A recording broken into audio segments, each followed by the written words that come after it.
a seat. I'm getting too much feedback on this end. I don't know if it is the feedback from all the microphones that are here. Kindly help me. Ladies and gentlemen, I'd like us to settle down so that we can start the 30th celebration. Thank you. Good morning, ladies and gentlemen. My name is Susan Otieno. I will be your MC for this session, and I'm happy to be here. I would like to welcome all of us to Accra, Ghana. By a show of hands, out of curiosity, I would just like to see how many people are not from Ghana. By a show of hands. I'll start. Wow. Also, those people joining us online, could you please raise your hand or go to the chat and tell us where you're joining us from? This is lovely. It's nice to see the whole continent united here for this celebration today. Thank you for coming. We have a wonderful agenda planned for you this week. We will engage, we will network, we will meet new people, we will exchange business cards. Please don't make sure you don't go back home with your business cards, okay? Because time is so much spent, and I'm sorry that we are starting a little bit late, but we will catch up. I would like to recognize any dignitaries in the room from any country. Just stand up. Oh, no dignitaries. Then we are all dignitaries, no? So let's clap for ourselves. We are all dignitaries, yes? From all countries. Okay, so at this point, we will start. And I'd like to welcome Mr. Eric Akumia. He's the Network Computer Systems historian.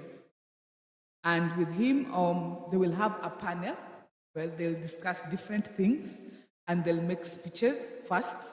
And with him on stage, I would like to invite Professor Ni Kweno. Professor Ni today wears the hat of the former executive chairman of Network Computer Systems.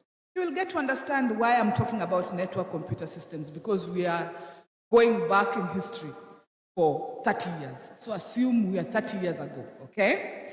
And then Mr. Alain Aina, he today wears the cap that is always worn for AF Star and AIS. So, gentlemen, please take the stage.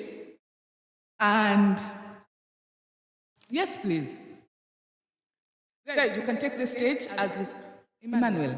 Oh, welcome.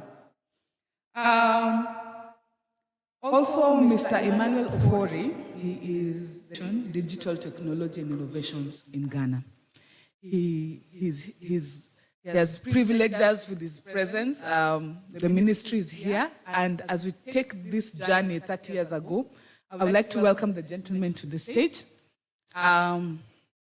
And as I also sit down to listen to this story of 30th anniversary of internet in Ghana. We have not, I also remember some notices. We have not opened registration today, and we've sent you an email. The registration will start tomorrow, and it will start at 8:30, at 8 o'clock, sorry, at 8 o'clock. So please feel free, engage, eat, enjoy, and I wish us all a wonderful session. Thank you.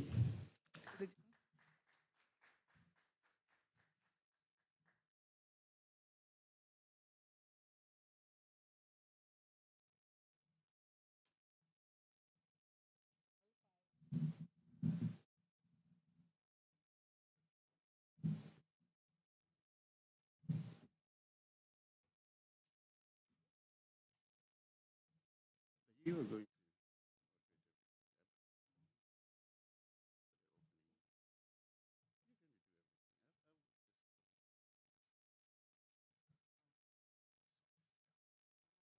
I'll sort it. Good morning.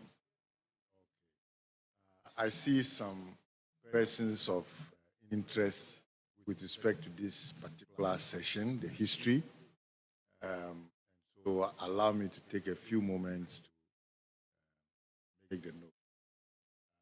I see in front former minister of many ministries, but in particular, I see former Minister of Transport and Communications, Honorable Kwame Pepra.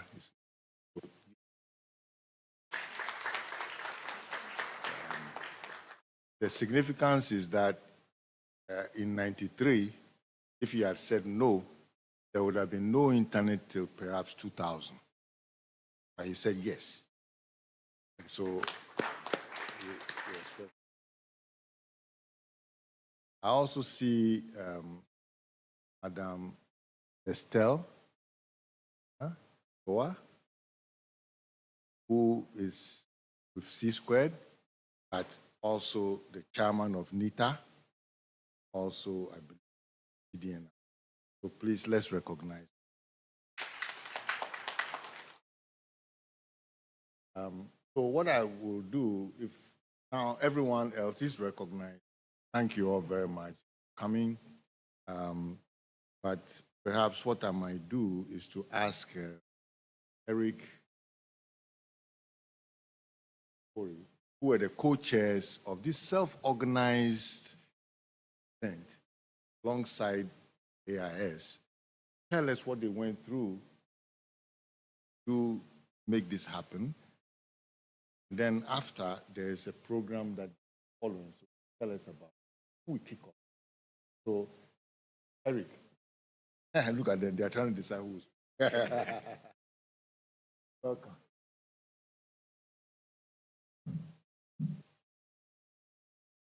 Thank you very much, Prof. So on behalf of the organizing committee, I just want to stand here, just acknowledge them. Is any of the organizing committee here? Emmanuel is co-chair. I have Maud. Can you just rise so we can see you and acknowledge you? Thank you. Florence, Maud. Thank you very much. So we started organizing this program barely like a month ago when it became necessary for us to put the program together. We had a couple of meetings and activities just to get the right stakeholders, and thankfully we are able to pull this. I would like to acknowledge the support of Nancy and Prof and Alain, who were consistently with the team driving us so that we could get this thing out. And I say thank you very much for all the support. And without so much ado, I'd like to invite the MC to continue with the program. Thank you very much.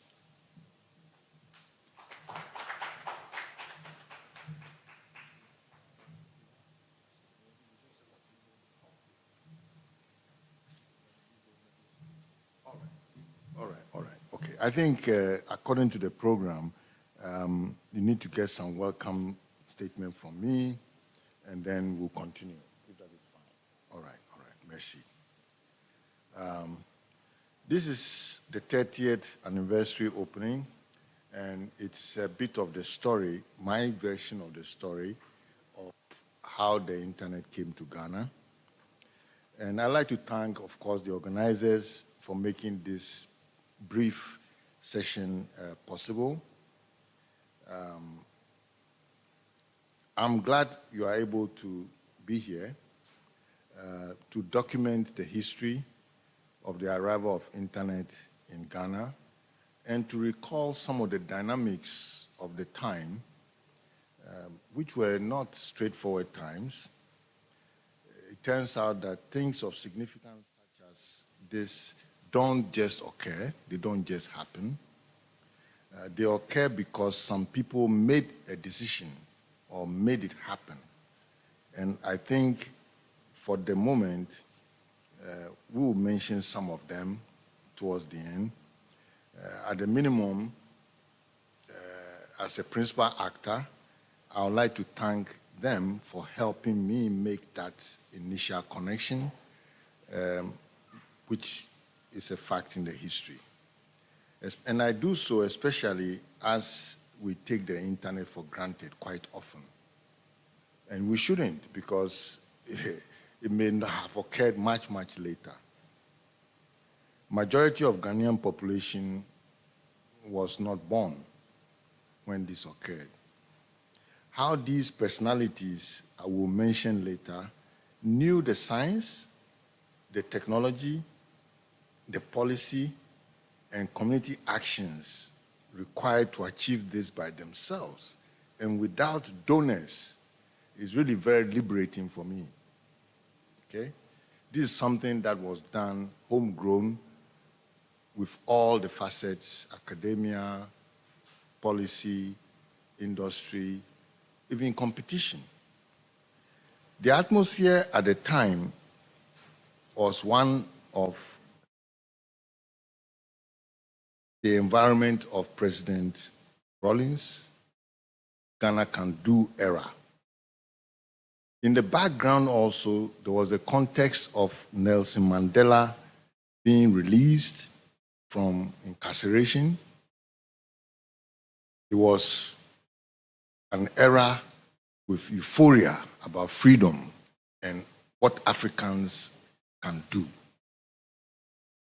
We were preaching techno-liberation, that technology should not be allowed to be used to dominate Africa. Now, I have these historical notes. In the beginning, we were doing computing. So you could see we're doing enterprise computing and you might say private networking. We were also going from PC training to cyber cafes. And we're going from company networking with internal email to FidoNet and UUCP emails. From these, we went to full connectivity internet. Today, the good we can say is that 70% internet penetration. We can say there are 7 data centers, 2 active exchange points, 99% adoption of DNSSEC validation. The less good things is 49% websites are cached locally, 35% of overall internet resilience in indicators, medium capacity to withstand unexpected faults or challenges to normal operation. We have 1% of IPv6 adoption, that's the user side, and very poor market penetration and weak country-level domain use. Why is it important to celebrate this achievement? It changed Ghana's color on Landweber maps, green. I know you don't know Landweber map, but there used to be a map that was tracking where we all were. And it was going from, I think, yellow to green, and some which were blank, and some which were different protocol red. Bitmap. But in this case, for a long time, all we had, yellow, that meant we had only email. And so there was a struggle to get Africa green-lighted. And that marks the first time communication became remarkably efficient, and it triggered telecommunications reforms in Ghana. It was the outcome of all this effort discussion we're making, triggered a telecommunications reform, which were all initiated in the 90s, the Honorable, and then continued by Salia, then also Spio, and also His Excellency John Dramani Mahama. So while we are celebrating, I invite us to reflect what we could do differently and focus on Ghana and Africa's true development. Some reflection points. Have we harnessed all the benefits of the internet in favor of our expectations? The origin of the technology deficiencies and what we do about them. In other words, what is lacking that we can't gallop, but we are moving forward? What do we have to do? That's a job that we could do. How come we did not create any continental or global internet giants? I know some were killed in Ghana. How vibrant and healthy is a local internet ecosystem? What's the spirit of volunteerism?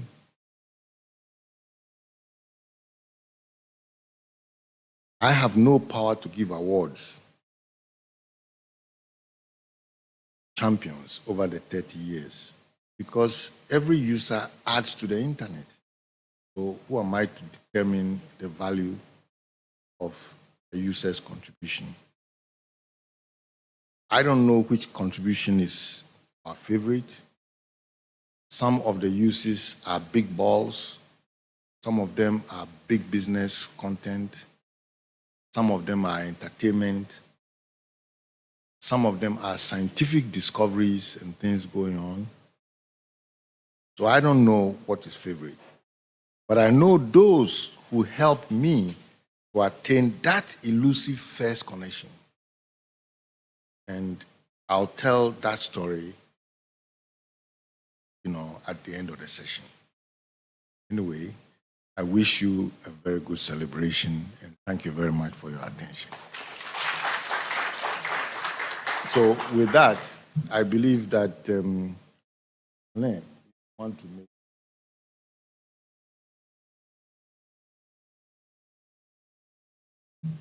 Thank you, Prof. Now, I just want to add that while we were doing the email via UUCP, we added Usenet News.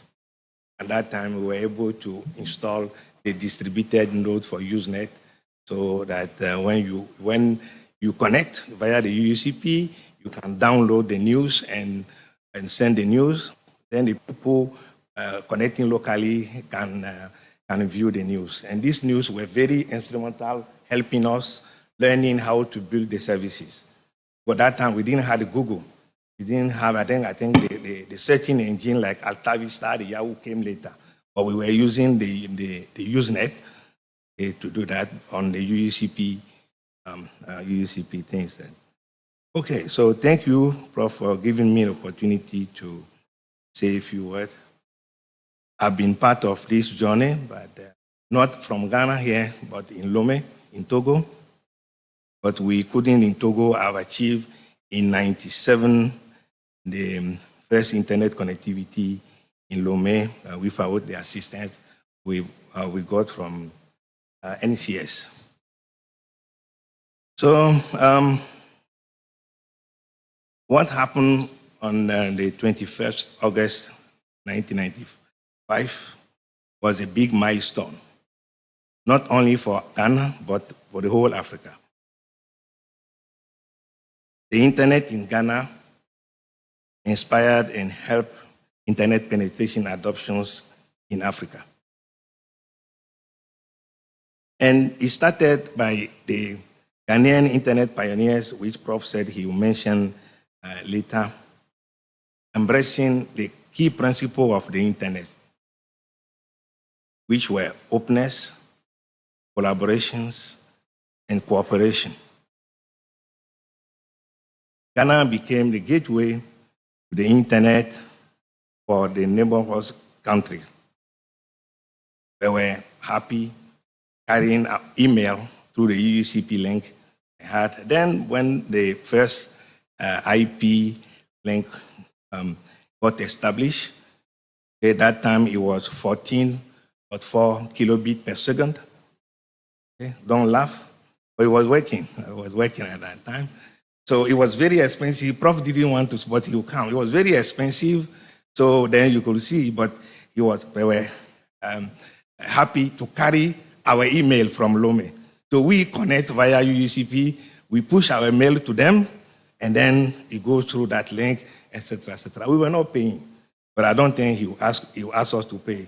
I think we have settled that that things already. So, and so then the technical teams, they share configurations, documentation with us, and the tools.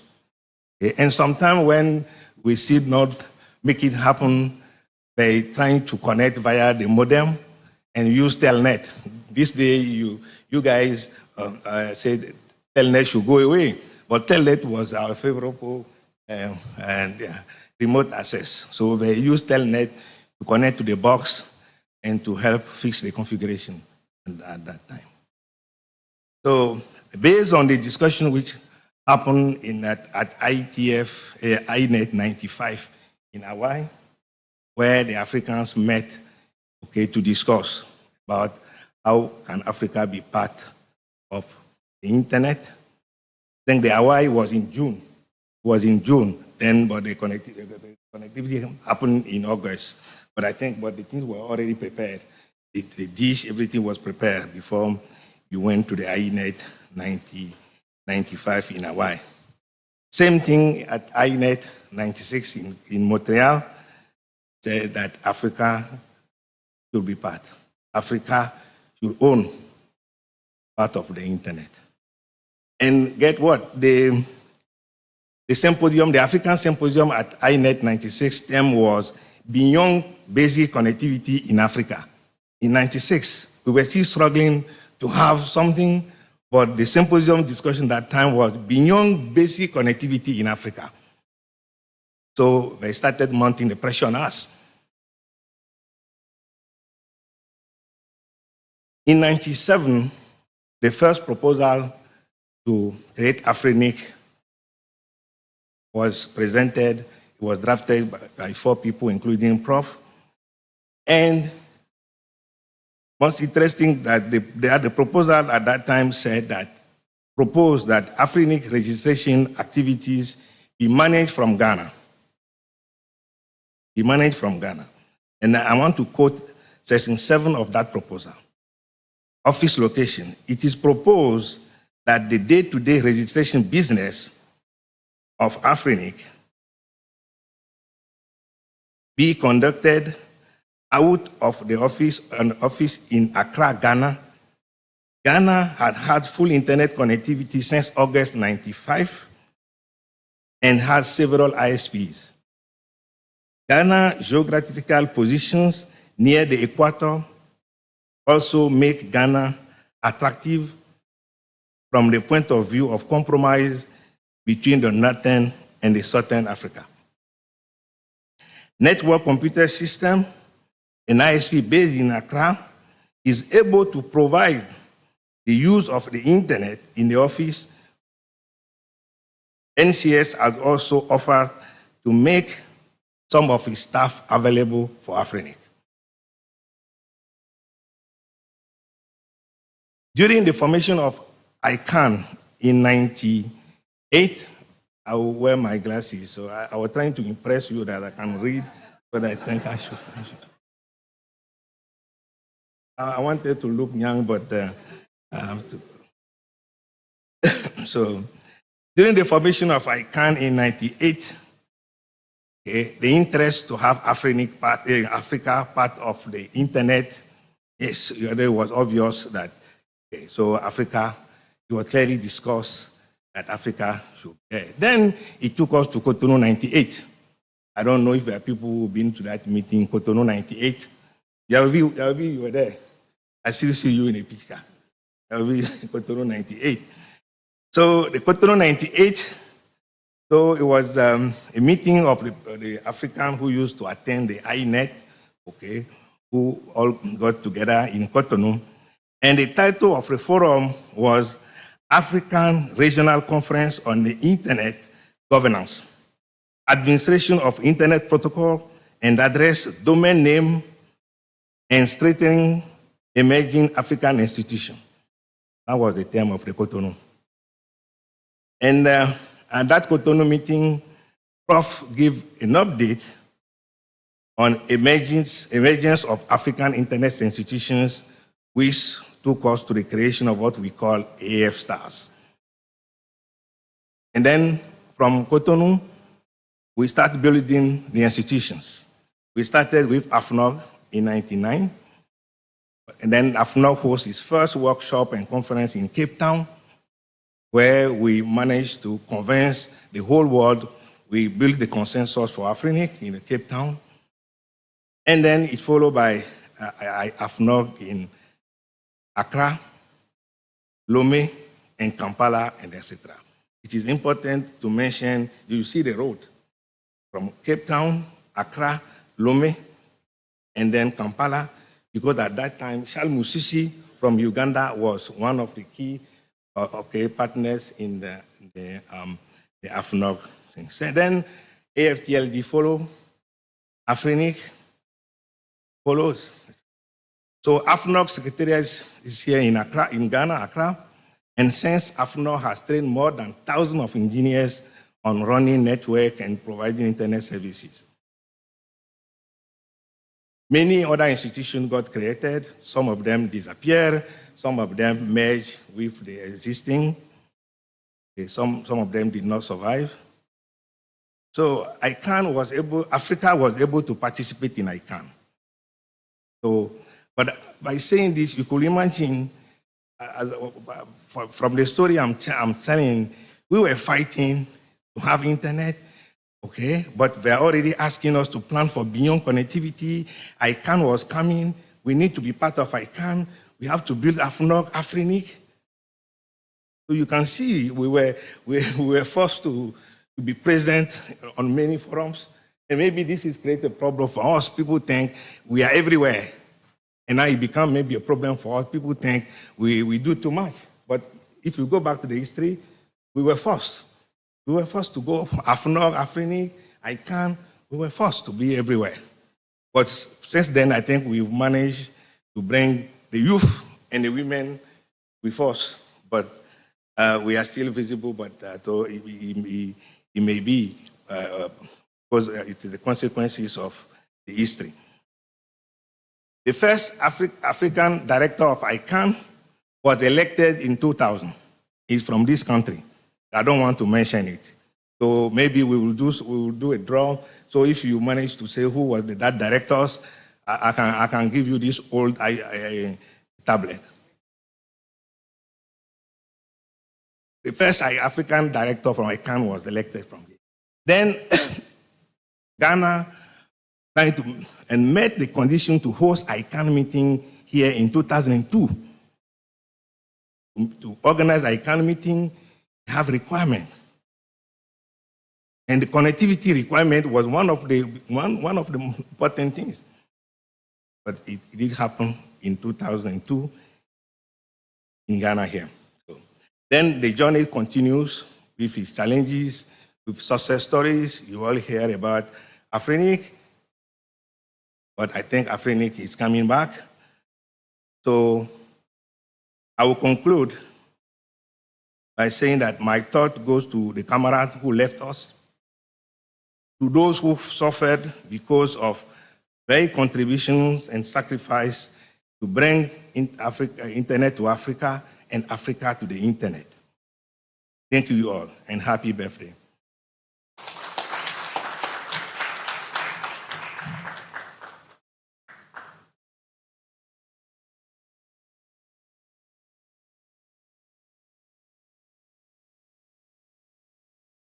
Yeah, we have a historian here. NCS has a historian, even though NCS is no more. So I'd like to introduce the historian to you. That's Erica.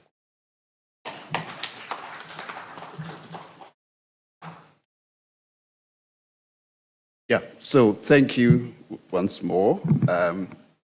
Like you said, my name is Eric Akumia. I currently work for Forum of Incident Response and Security Teams. First, as the Africa Regional Liaison.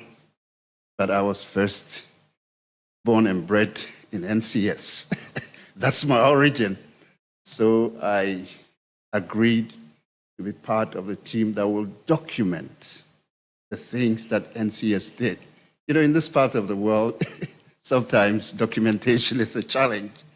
And so we are trying to put together a book, but these are just snippets of what we have in. So it's a story of NCS.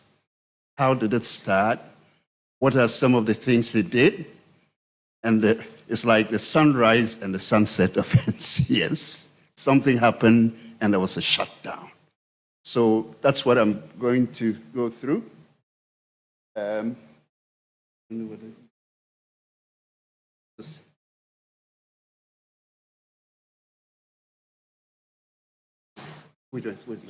be facing up down.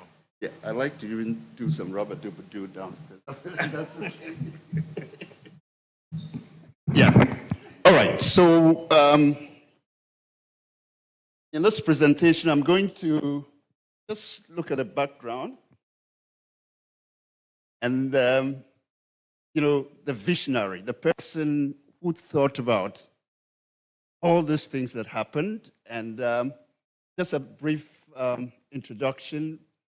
Who is he, what he studied, where he worked, and then I'll come to how NCS was actually founded, and then some of the technical things, the technology drives that NCS started doing, and then look at when the internet arrived, subscriptions, how it came, how it grew over a period.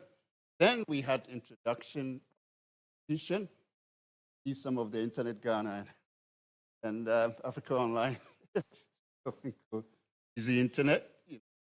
So, and then look at the things that enabled us to be able to do all this. And of course, Honorable Pepra has already been acknowledged as being very critical. I mean, this was a time when, you know, reforms were taking place.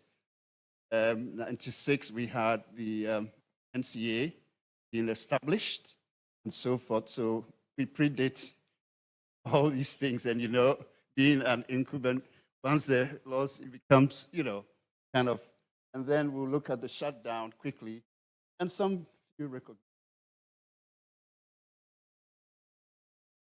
All right, so Prof, I think we've heard about Prof. We know the father of the internet. We actually acknowledge him for all the things. AFTLD, I used to be the first admin manager for AFTLD. He set it up with Young Kok, right? You know, and so forth. He's done a lot on the continent, we all know. But Prof was one of the first people to have a PhD on the continent. That's arguable. I don't know if there's somebody sitting, but we know that he was the first. Come again? Computer science, sorry. Yeah, first PhD in computer science. Okay, and he did his education in Dartmouth, Stony Brook, where he did his master's, etc., etc. And he worked over a period from 1977 to 1992 as a senior engineering manager for Digital Equipment Corporation. That was one of the leading corporations when it comes to the technology. Because, you know, those things, and I must say, he acquired about 4 patents for high processor, you know, computing. Those were the days when NASA used to use deck equipment to monitor space travels, and most of the critical train stations were using, we call it a fault-tolerant system, VAX FT systems, which technically doesn't fail. They have more than one processor one fails, the other is up, and so forth and so on. It came to a time when Compact bought DEC, and people were looking for these systems. I recall people even came to Ghana looking for the DEC systems just because it was such a good system. So that's Prof's working in the US, but let's go on. All right, so Prof came first to Ghana in 1979, and essentially on his mind, he wanted to establish a computer science department at UCC, because at that time, computing was not being offered as a course. It was just, the mathematics department, statistics, were offering it. So one of the things that he wanted to come back to do was to actually set up the computer science, which he did. And some of the students who graduated from that is Dr. Abdullah Isani. I don't know if he's here, and a few of those guys. They were the first batch of trainees from UCC Computer Science. And of course, I think he has described what was happening at that time. I don't need to go in too much, but those days we had huge mainframes, and programming was typically COBOL and so forth and so on. So in 1988, Prof came back the second time because there were challenges. So after I think a 3 or 4 year span, he had to go back, and then came what I call the second coming. And for this second coming, he had a two-pronged approach. One, to establish a company that will develop technology, and to also empower academia by training more computer science guys. And so that's the second coming. So he had partnership with DEC to represent DEC. We call them digital, equipment. So most of those computers that we used to represent as NCS was from digital equipment. And the vision, like I said, was to build capacity as well as introduce growth. So I think I will just stop this.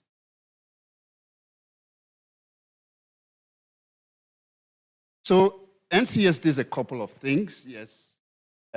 One of them was set up, arguably one of the first wide area networks for PRA, GMPC, and connecting from the NCS office. In those days, computing, like we said, was more of mainframe, but data communication and transmission was virtually non-existent. So using the DEC systems, we're able to connect and help build campus networks using digital equipment cooperation, protocols. TCP/IP was not really. It was now emerging, so we're still researching. Not until when they referred to ISOC, or Internet Society trainings that started after 1992. So most of the team that was with NCS went for those trainings. And one other thing was that we hosted an ICTP processor workshop, and those just to build the capacity and expand the base of engineers within the system. So come 1995, through some engineering and other things, we managed to bring the internet to Ghana. It was a collaboration between NCS, Hypex UK, Ghana Telecom, and British Telecom. So like Alain said, in the beginning, we're using units-to-units copy protocol. So we dial into the system. If it's news feed, we bring it, we distribute it. And that was how it was going. But in August 1995, we managed to have a connection using a lease line through Kuntunsi all over to the UK, British Telecom, and to Pipex, which was our upstream ISP. So Pipex connected NCS to the global internet. And that's how we're able to send and receive things. And it gave us the opportunity now to be able to actually browse the internet as we know it today. But I recall it was a 9.6 kbpx. I mean, it's laughable because that's just, and we're paying, I think, $7,000 for that. But that's the beginning. You know, nobody else was doing it around here. So that's how it happened. We also hosted the first website. We helped a couple of countries to also connect. Liberia, Gambia, a host of them. Sierra Leone, we did things for about, even Nigeria, we had some companies that we actually sent engineers to help them build the systems and so forth and so on. So how did our subscriber, I mean, in the beginning, we didn't have any subscribers. And I recall I was put on the marketing team, so of course an engineer. The proprietor himself is an example of people who, you know. So we had to go out and sell this new product to people and to tell them this new thing, amazing thing that can really, in seconds, be able to allow you to send your mail rather than going to the post. You know, it was an uphill task. But gradually people began to see the need. So we began to have a couple of corporates who really needed to communicate to their superiors in other countries. And then gradually these numbers increased. So by March 1996, we had grown the subscription from 0 in January. Of course, it was in August that we had the connectivity. So within that short period, we had 323, and mostly corporates,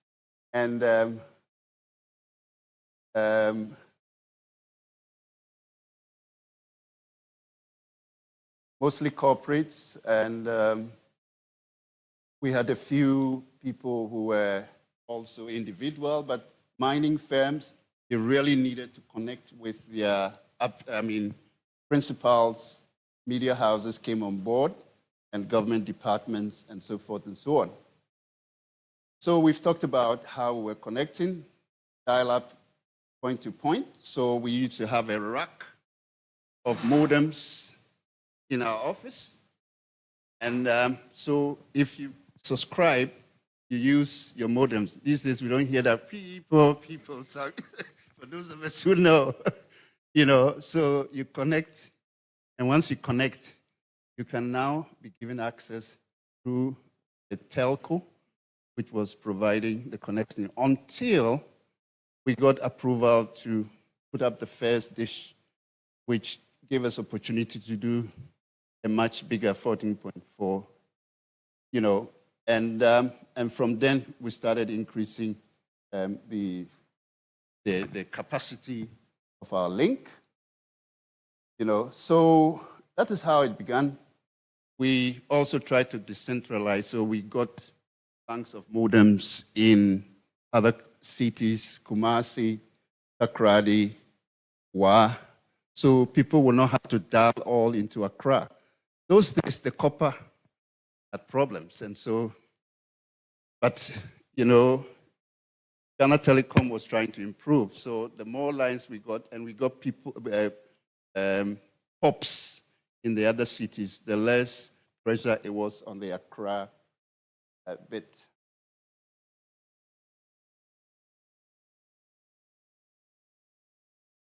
So, come between 1996 competition came into the market. The first uptakers, Internet Ghana, Africa Online, came with very aggressive marketing and, sales drives. And so in towns like, they're coming to kill NCS, and of course, it was good for the market because it actually helped us to fund it made it possible for the internet to become more widespread. And that is when really growth began in an exponential manner. So way down, there was a decision to set up an ISP association in somewhere in 1999 or so. Yeah, Dorothy, I think the first time you put it in your yeah, of course. But then, of course, there were other issues about VoIP in those days. The telcos, one of their critical resources was from international calls. And so when people began to use internet for VoIP, it became a challenge. Some people were, and so forth, and so on. There were issues of interconnections and other things. And of course, in spite of the coming to kill here, we managed to survive. And we continue to grow in that, busy internet. Yeah, so that's it. So in 1996,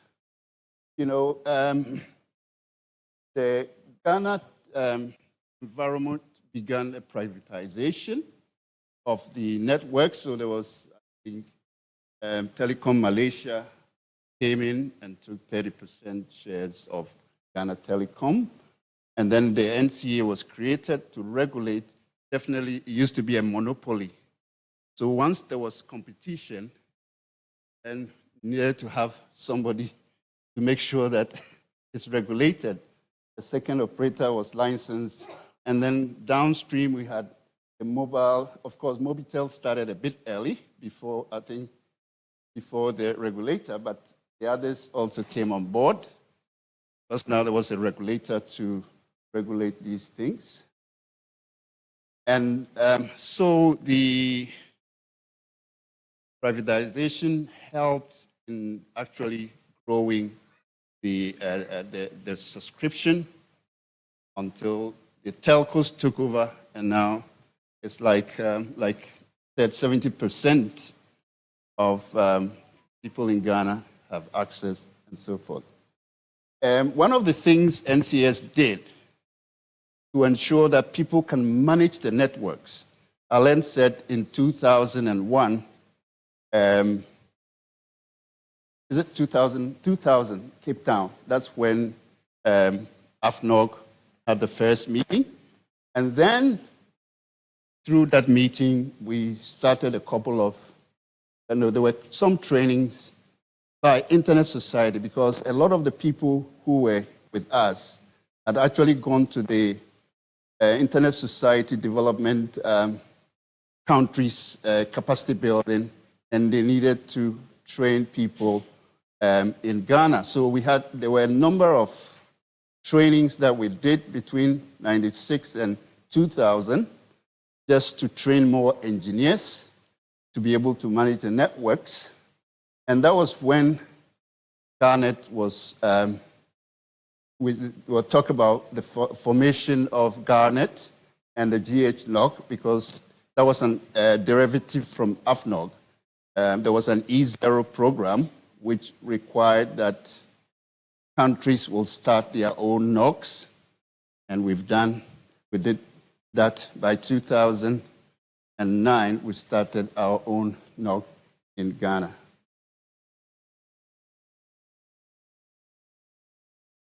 All right, so there are a lot of other key projects that NCS as a technology company did.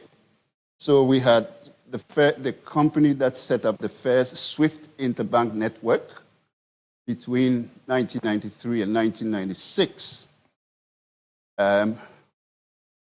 NCS also set up satellite networks for Ashanti Gold Corporation, Ghana Commercial, and other, but these were the significant ones that we set up. We started experimenting towards the end of the decade, an e-commerce model and cash, which we call the e-Sika, and using AccuShop to develop our e-commerce and so forth. And of course, Alain has already talked about AFNO 2001 and ICANN 2003. Okay. So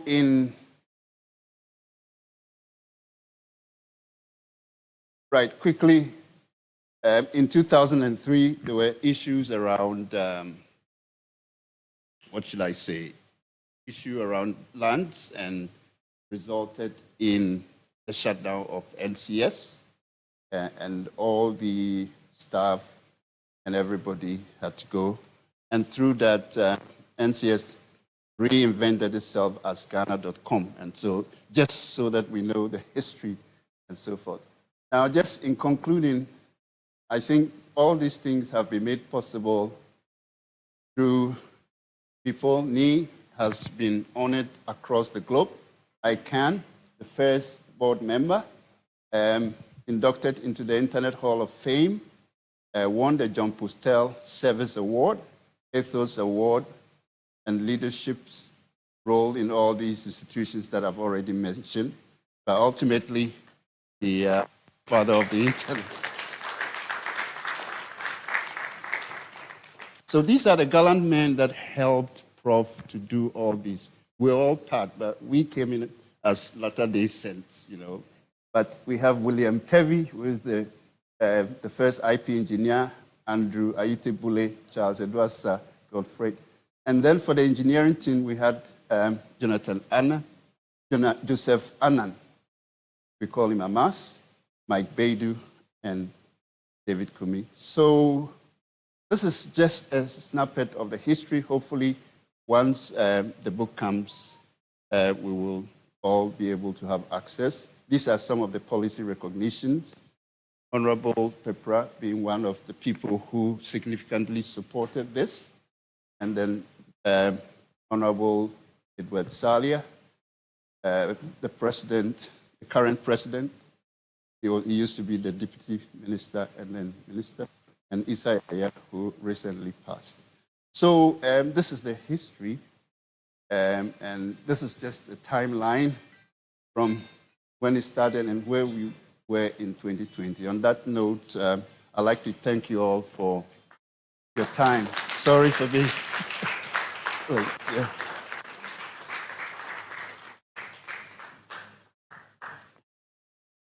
Oh.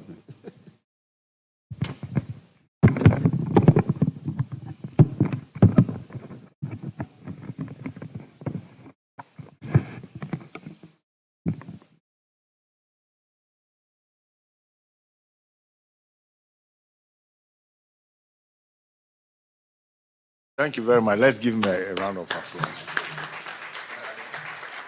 I know history sometimes is difficult to detail, but I see Madam Dorothy Gordon here,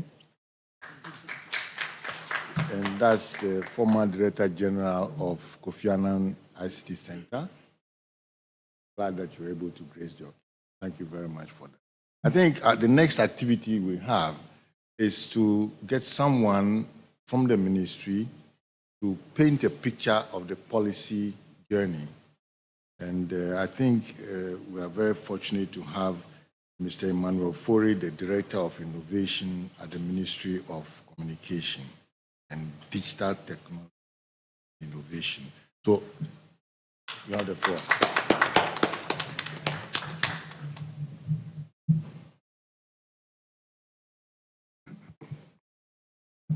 Good morning to you all, and thank you for having me here. It's been a journey. My earlier speakers have touched on a technical bit of where we are. They've spoken about the internet journey. I I'll touch on the policy, a user perspective. I got into the journey 25 years ago. So the internet came 5 years before. I really got in touch with it. So I'll tell my story 5 years after I started. But before I start, I bring you warm greetings from my Honorable Minister, Honorable Samuel Nati George. We are having a clash of programs today, but he'll be here in the afternoon to welcome us. But we've had some journey for the internet. So my journey started in the ministry in 2002, sorry. But in 2002, right from the university I joined, the policy at the time was the ICT for AD policy. I joined and we developed it with Professor Jisono. And at the time, when I joined the ministry, the internet was slow. At that time, the internet providers give you a block of IP addresses. So the IT people just configure it into your computer. Some they make it dynamic, some they make it permanent. So depending on which level you are, they give you the permanent one, and the others the dynamic one. But sometimes when you are loading things, the thing keeps turning around. You can go and come. But it was good to have some internet at the time. And then came in communication centers. So we don't have internet in the home. Go to comm centers. They give you a time slot. Sit, the time slot goes away. Sometimes the internet goes away. You can't enjoy it. And then came the busy internets. That was big. The environment was nice. You have different places to sit, go and queue. You're on it, then the thing is going out. Then you just signal, please top up for me. So this has been the journey. Then the NCA keep liberalizing the MTNs, the Vodafones, the ATs of the day. Came with some transformation in terms of spectrum. So we moved from 2G, we came to 3G, 3.5G. The internet became better. And people were marketing, you get 1 megabit per second. At that time, then you were a big guy. Your internet is fast, it's not turning. And then 4G. But in all this journey, we had the ICT for AD policy. We had the NCA being set up in 96. We got the ITU at the time helping us how to manage our spectrum and then be moving alongside. And then 3.5G, the appetite came, people logged on. Now the whole idea was, why should I go to busy internet and not have the internet at the convenience of my home? Because it means traveling, the security. So we transitioned. Now they were offering the internet at home on your phone. In fact, some people prophesied that it would be difficult for smartphones to grow in Africa. And so we will still continue to just be using the normal internet. Fast forward, in 2005, we came with a telecom policy with all indicators based on some of those things that people predicted. In about 2 years, when the telecom policy has become obsolete, because smartphones have come all over the place. The telcos were doing all that they can to let us enjoy. And then we moved in 2015, we auctioned 4G spectrum. Now when 4G spectrum came, you can tell the difference between the internet you used to use and the internet now. And competition has grown and grown.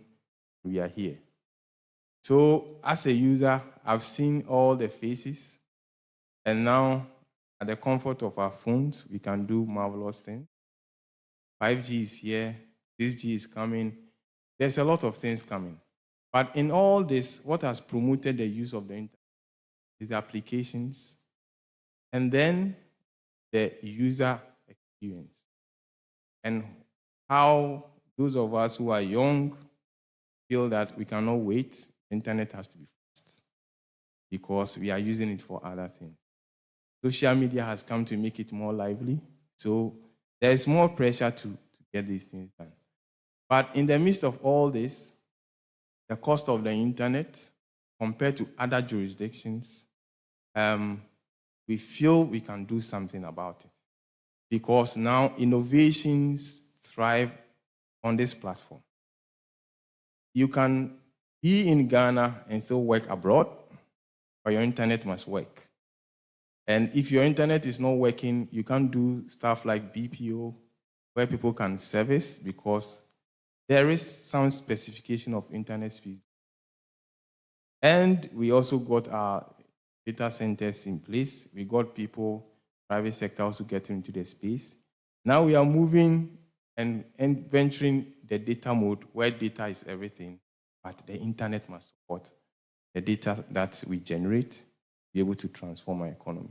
So we have enjoyed a lot of goodwill, the policy side, and it has generated what we call an enable environment for the private sector to come in.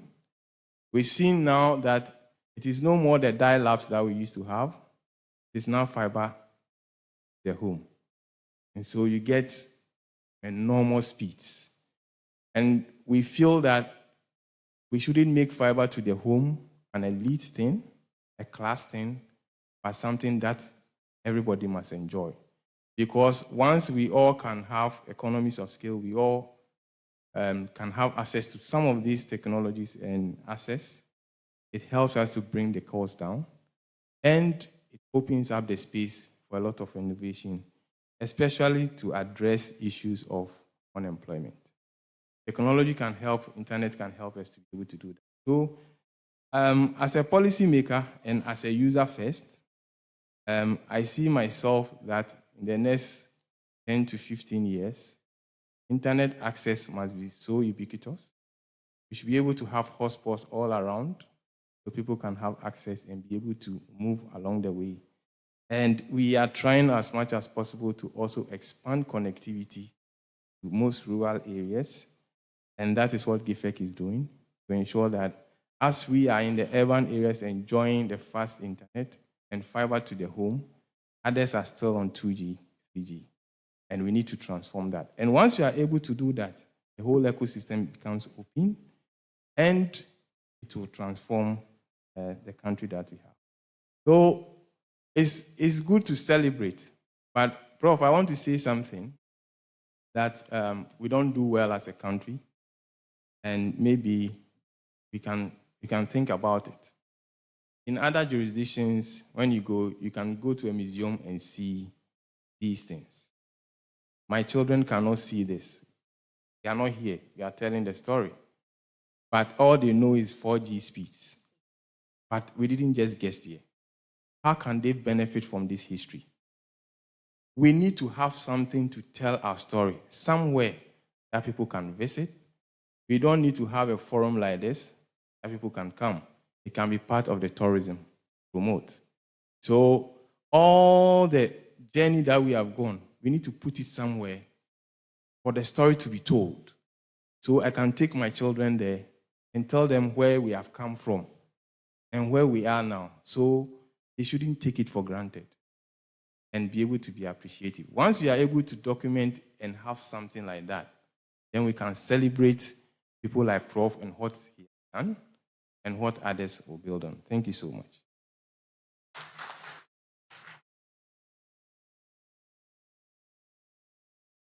Thank you very much. I understand there's Mr. Alfred Gazy. He's here. I'd like him to stand up. Ah, there you go, there you go, there you go.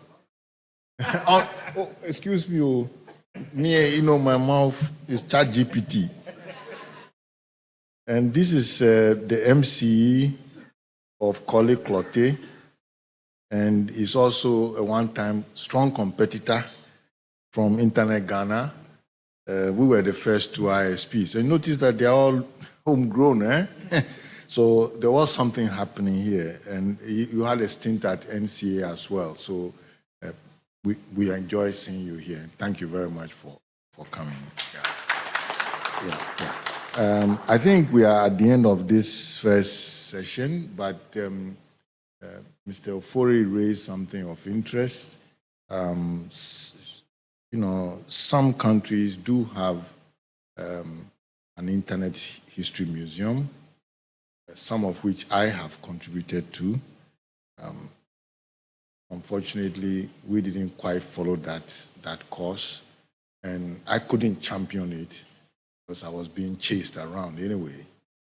But that's part of the pioneering efforts that it comes with these kind of quirks. But nonetheless, we've got this, and fortunately, the ministry is very active, and so we'll play it back to you that if you can take the token, we will support you, we will help you, because we agree with you that it is important to have the history, not just in a forum like this or not just in a book, but in a museum, so that even if there are some artifacts have been collected, people can see or experience it or see actual pictures of luminaries. I'm sure there are many people who did not know Honorable Kwame Pepra. It would have been very lovely that his picture was there. Dorothy, Estelle, our colleagues were there. So anyway, with that, I'd like to hand over to, thank you very much. Thank you.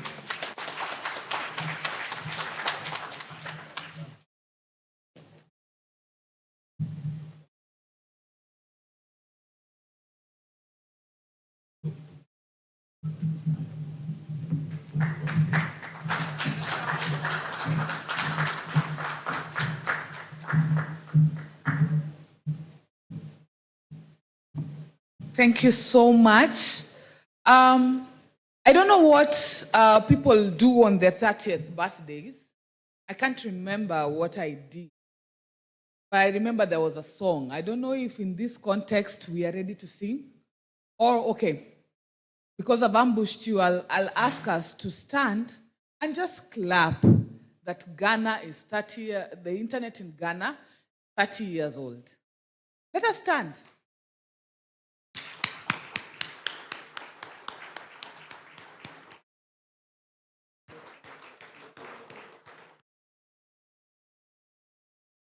Thank you. We also appreciate all those who have made the internet in Ghana to where it is right now. You can have your seat. So at this point, we will take a break and be back here at exactly 11 for the second part of this. And as I also want to remind you that let us have all the earpieces for the interpretation. Please let them not leave the room. Let them remain at the table. Otherwise, I wish us all a good biting, good rest, and then we come back in the next 25 minutes. Thank you.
Ladies and gentlemen, I'm so sorry for that echo. Okay, ladies and gentlemen, the coffee break areas are at 2 points. First, it's at where I'm pointing, the first door, the main door, and the other one is on my left. Thank you.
Ladies and gentlemen,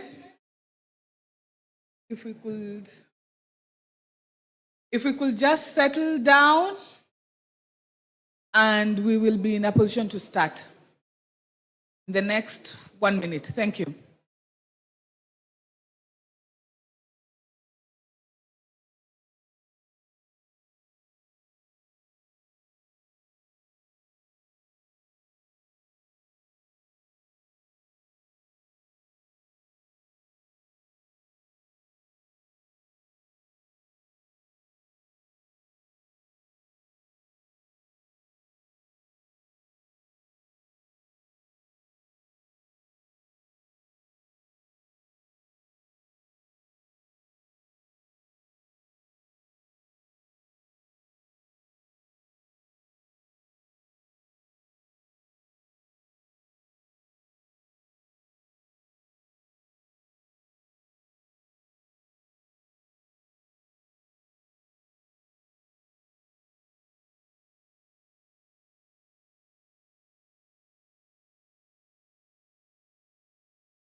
I'll ask us to settle down. Kindly, all those people standing, kindly have your seats. Thank you. So we are moving to the next part, which will be more of stories and more of interaction. And at this point, we will be talking about, the panel will be discussing the aspect of internet in Ghana, yesterday, today, and tomorrow. This session will be moderated by Mr. Bernard Avley. He's a distinguished journalist here in Ghana.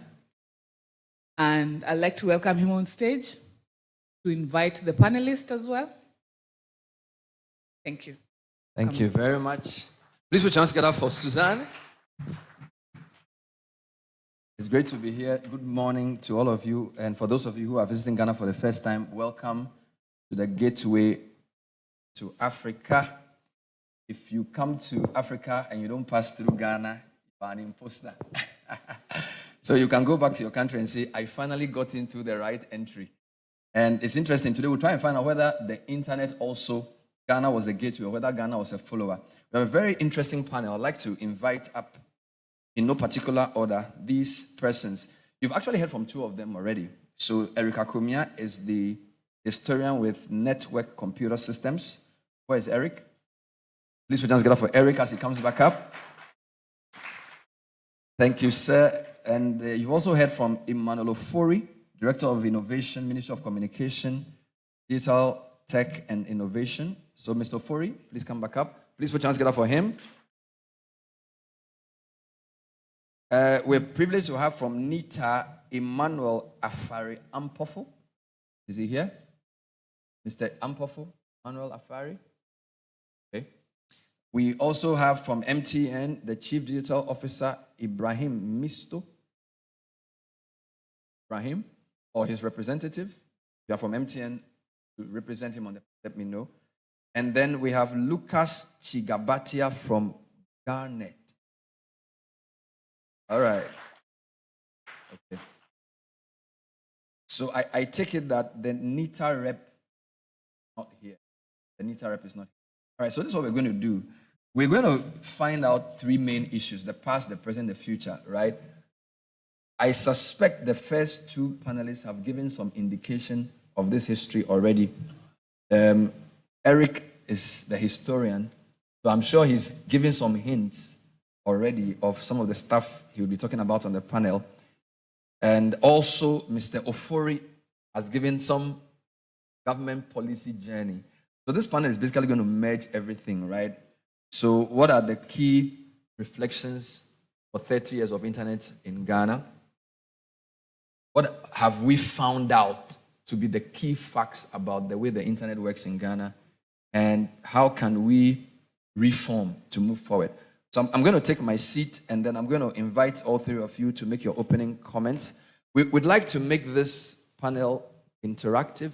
And so if you have any question or comment, we'll be very happy to hear from you. So we make it very interesting indeed. So let me bring Mr. Chigabatia, because we haven't heard from you yet. So when the internet started in Ghana, where were you? Did you know it was happening when it was happening? Or like many of us, it took you by surprise? What is your recollection? This is your mic, if you can say hello. What's your recollection of this story? I would say when it started,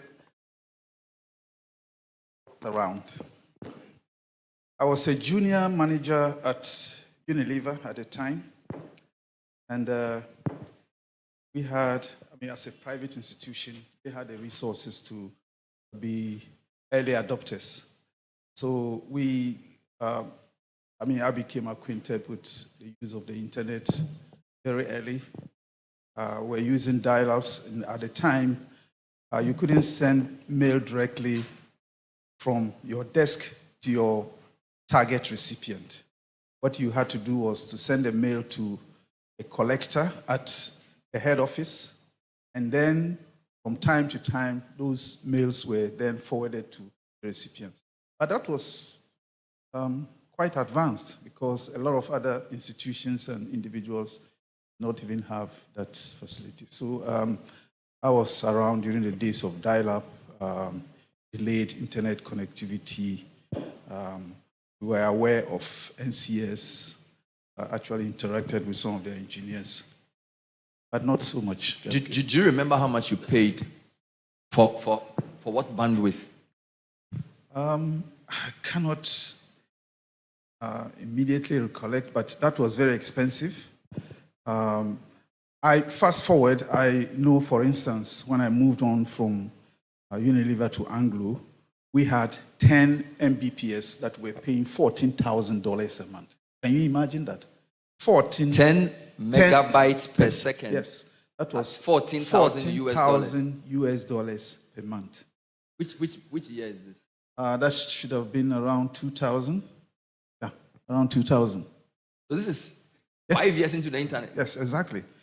And I thought it was very expensive in Ghana. And then I traveled to Senegal to help establish our office there, only to find out that the pricing was the same. We got a connectivity from Orange, and it was $14,000 for 10 minutes. So you can imagine today. Wow. I remember interviewing Professor Nina Kukweno, I think a few weeks ago, and he said the first email or the first thing they did was 9 kilobytes per second. And it was $10,000. 9 kilobytes. So you can see that was. So you had a good one. Yes, that was an improvement. 9 kilobytes per second. To a large extent, that was a big improvement.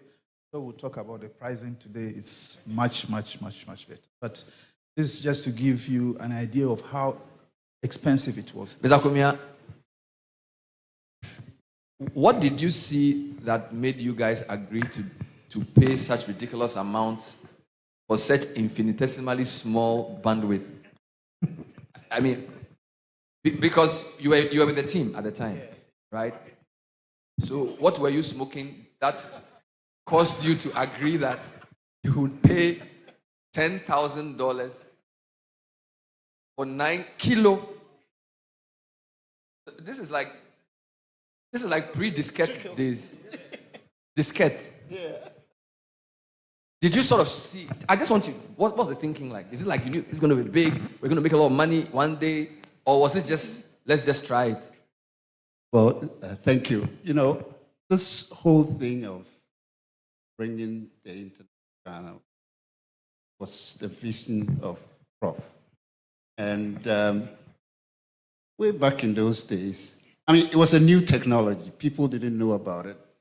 But because of Prof's experience in the past, he had vision and he knew that, look, this thing one day is going to be a very great technology. It's going to transform the world. And so for us, it was to achieve that initial push that, you know, visionaries and founders want because they know what will happen. And that is basically how it was. Obviously, it translated in quite high prices for end users because I think around that time, end users were paying like $100 a month. But of course, predominantly it was email. The internet, you can wait for 15 minutes and it keeps running, it never comes. So I think it was, I mean, the knowing inside that, look, this thing is going to be a big thing. We need to push it and put Ghana on the map. Prof talked about the red and green map those days, the land something map, land map. And so the determination to put Ghana as one of the primary and first people to adopt that technology was one of the driving forces that really got us to pay such a huge amount for ridiculously. Yeah. And there's another challenge here. So generally in business, the more users you have, the easier it is to spread the cost. So in a sense, you'll be looking for more people to subscribe. But the problem is that the internet can also be finite. So the more users you have, the poorer the quality. Right? It's not like air. right? So, how did you balance that? You need more people to subscribe for this thing, but the tunnel doesn't have that much space. So, the more people you bring, even though they'll pay cheaper, the quality will be lower. I'm sure it must have been one of the main questions to address in those times. Yeah. What was the thinking process like at the time? Well, so we started with 0 subscribers. So we had a certain pipe that we could channel through. But as we got more subscribers, we used to use, is it Mole's principle or law, of growth. And so as the numbers grow, we needed also to invest in more, bandwidth. So the next stage of our development was a 128 dish with, I think, about 100 and something megabits per second. And then as growth continued, we had a 3.8 meter dish and 384 megabits per second. So we were making investments as the growth, and therefore you couldn't see it rather improved, from the 9.6. So by 1997, 98, we could have reasonably good speeds, and the prices too were dropping, because as more people came on, we dropped prices. In what year did you break even? Well, that was around, I think, 97, 98. If 2-3 years into the experiment. Yeah. By 2000, we had over 10,000 subscribers, and we started reaping because from he was paying 14,000. So obviously, you have more money. Yeah. So that's how it was. I think around 97, 98, as we expanded the dish, the 3.8 meters, 384. We got more people coming because quality had improved. And that's where we had the turning around for profitability. And then by 2000... So, Mr. Ofori, I'll come to you shortly, but I want to believe that because Labour was a multinational and your parent company in the jurisdictions were already onto this thing, you must have made it much easier for the Ghana team. But even then, the amount you were paying, you have to justify it, and was the value you were getting commensurate with all the trouble you were getting in those early days? Okay, so as you rightly say, as a multinational, you had to do as the corporate did. So if we didn't have internet, it meant that our reporting would delay. It meant that we couldn't meet certain targets. So that was a corporate decision. And so the justification had been done already at the headquarters. We in Ghana just had to fall in line and then also ensure that there were the enablers like NCS and other organizations to facilitate that. So it wasn't so much about trying to justify, but to use the tool effectively. Okay, so that was a challenge, to ensure that all those who had access used it for the business and improved the processes and their efficiencies. Amazing. So, this must have been satellite, right? Yeah. Satellite? No, okay. satellite. Let me come to... So this is the way I've allocated a panel. You are the risk-taking private sector. You are the government policy guy. And you're the guy who sort of became the customer. That helped the thing grow. So generally, there's 3 parts to everything. The government, the regulator, there's the private sector, and then usually there's a research academia. The guys who sort of course, sometimes they merge with private sector, right? So I'm missing a research guy on the panel. So I can give him that job. So you are the researcher on the job today. Wonderful. Government, let's be honest, you are not there necessarily in charge at the time. So did government come along, or was government part of the process throughout? When this idea came that they were going to do this, was government ready, or government policy was basically chasing what NCS and co were trying to do? Well, as they were speaking, there's one context that I got. Adoption. And what was driving adoption was the global community that Ghana belonged to. So there was this Y2K, computers came in. And then at the international level, the ITU, the UNECA, the CTO, at that time, everybody was talking about the internet, computers. You have computers. What are you going to use the computer? And the internet is about connecting computers. So if you are just having it as a desktop sitting without doing any activity, then we have lost out. But because we belong to the global community and these technologies were being adopted and private sector was utilizing it, at that time, it's copper. People were thinking about spectrum use, the technology. How can we move on? But the adoption was on corporate usage at the time because we have liberalized. But I remember when I got my first phone, and it was so expensive. You remember the Vodafone days when you need to buy a SIM at so exorbitant cost. So all those things were like, let people first adopt the thing, excite them, let them use it. And then private sector saw that corporate usage was good. And then the busy internet came in, they buy the bundle, and then they share for some of us to go and use. So the cost was split. So as we moved on and technology migrated, then the policy and the spectrum and the regulations saw that no, can't do this. Let's push certain things through for technology to advance.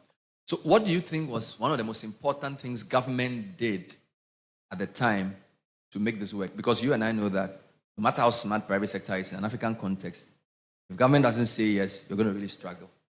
Number two, if government doesn't find the right vehicle to carry the costs and to drive usage, people are not going to use it. So I'm very sure that the government of Ghana at the time said or did something to which became like an inflection point, right? Are you able to recall what it was? Was it Ghana Telecom splitting?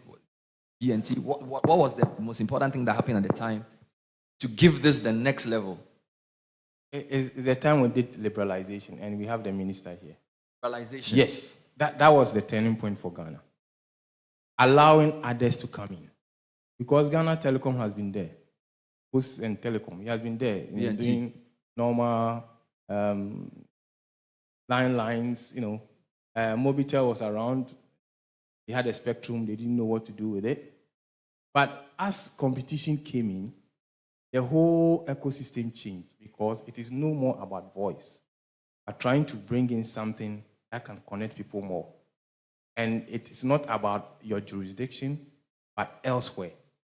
And internet, the email system, you can send email. That kind of, you can send a message to someone elsewhere. The person receives, the person returns. Ministers were doing this. And because it was corporate use, you go to the ministry, there's internet for you to use. So you didn't need to really worry about going home, you don't have internet. Then private sector kind of find a way to bring the internet outside the office space, which is where the comm centers and the rest also. So it is the whole liberalization thing that it's a competition that triggered this whole internet journey. So I'm summarizing something. Private sector initiated, public sector enabled liberalization, the turning point. For those of you from other countries, it's very nice to hear in the Q&A how relatable this experience is to yours in your own countries, right? So in our country, it was NCS, private company. They took the bold step.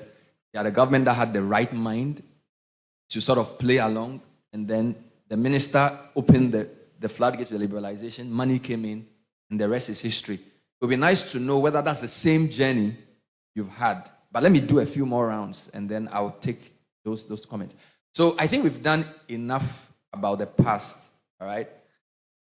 What about, so where is Ghana?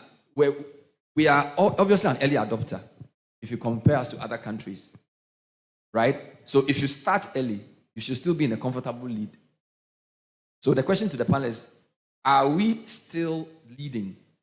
Because obviously in 95, Sub-Saharan Africa, probably except South Africa, we were probably one of the few countries that took the bold step very early. Okay? Would you say in 2025, our telecommunications, connectivity sector is still punching above its weight in the way our early adopters punched above their weight in the mid-90s? Let me start with you. What do you think? Mr. Chikabati. Yes. Okay, look, I don't have the statistics of where we stand at the moment, but I believe that Ghana is doing very well. However, I want to say that we are not where we should be. And I'm going to put this in context because we work for education and research in this country. We have a license from the NCA to provide internet connectivity for education and research. At the moment, we have connected 102 tertiary institutions in this country. We have provided a connectivity. However, only about 52 of them pass traffic. In other words, have agreed to use the service. Why? This is because when you go to a lot of these institutions, they do not have campus networks. Okay? It's like Ghana Water has brought water to your house, but you do not have plumbing in all of the rooms to serve your washrooms. We send connectivity to the institutions, they cannot distribute, and therefore they are not able to consume. So it is true, and we all know that a lot of access and delivery of internet connectivity has come into this country. But the utilization by the people that should be using it, especially, and in my context, the education and research community, is not what we expected to be done. At the moment, we have a 10 gig pipe for all of the institutions in Ghana. Institutions are buying or are taking bandwidth not because they believe that is the capacity that they require, but there are financial constraints. So therefore, my assessment is that we need to do certain things, allow the uptake, speed up. Some of those would be financial support, even the awareness to understand the value that is delivered if you get connectivity. Because with connectivity, and especially for education and research, you have access to resources beyond your borders. You are able to now go beyond the physical infrastructure on the campuses to teach people anywhere they are. So those are the So things. in your view, Ghana is doing well, but can do better. Can do better. Much, Okay. much better. I like to give a rubric assessment so it's easy for us to follow. Availability, accessibility, affordability. And I think this is, for utilities, this is the easy way to do it, right? So the service, for example, water can be available, but people don't have pipes to their homes. So they can't access it. And they could access it but can't pay for it, right? Now, if you use that triangle, which of the three areas do we still have a question to answer? Is it the affordability question, the accessibility question, or the availability question, or all three? Okay, so I would say all three. But you see, if availability is not much of the problem these days, because we have availability is there. In fact, we have more than enough capacity for this country. So it's available. Access would depend on the infrastructure, the footprint of the infrastructure in the country. The telcos will not go to places that they cannot get back their money. And therefore, there is selectivity there. They only go where the populations can afford. Okay? But in order to level the playing field, this is where government intervention now becomes important, to try and level the playing field and push connectivity to underserved areas. As for financing, it's never enough. Everyone has constraints, and that's where we then need to think creatively. There is the general belief that government has to pay for everything. We have a slightly different approach to that. We need to be able to come to the table and contribute to the funding for the resources. Because if we're waiting for government to do everything, it probably would take us a very long time. I can give you a small statistic. What we tell our users is this.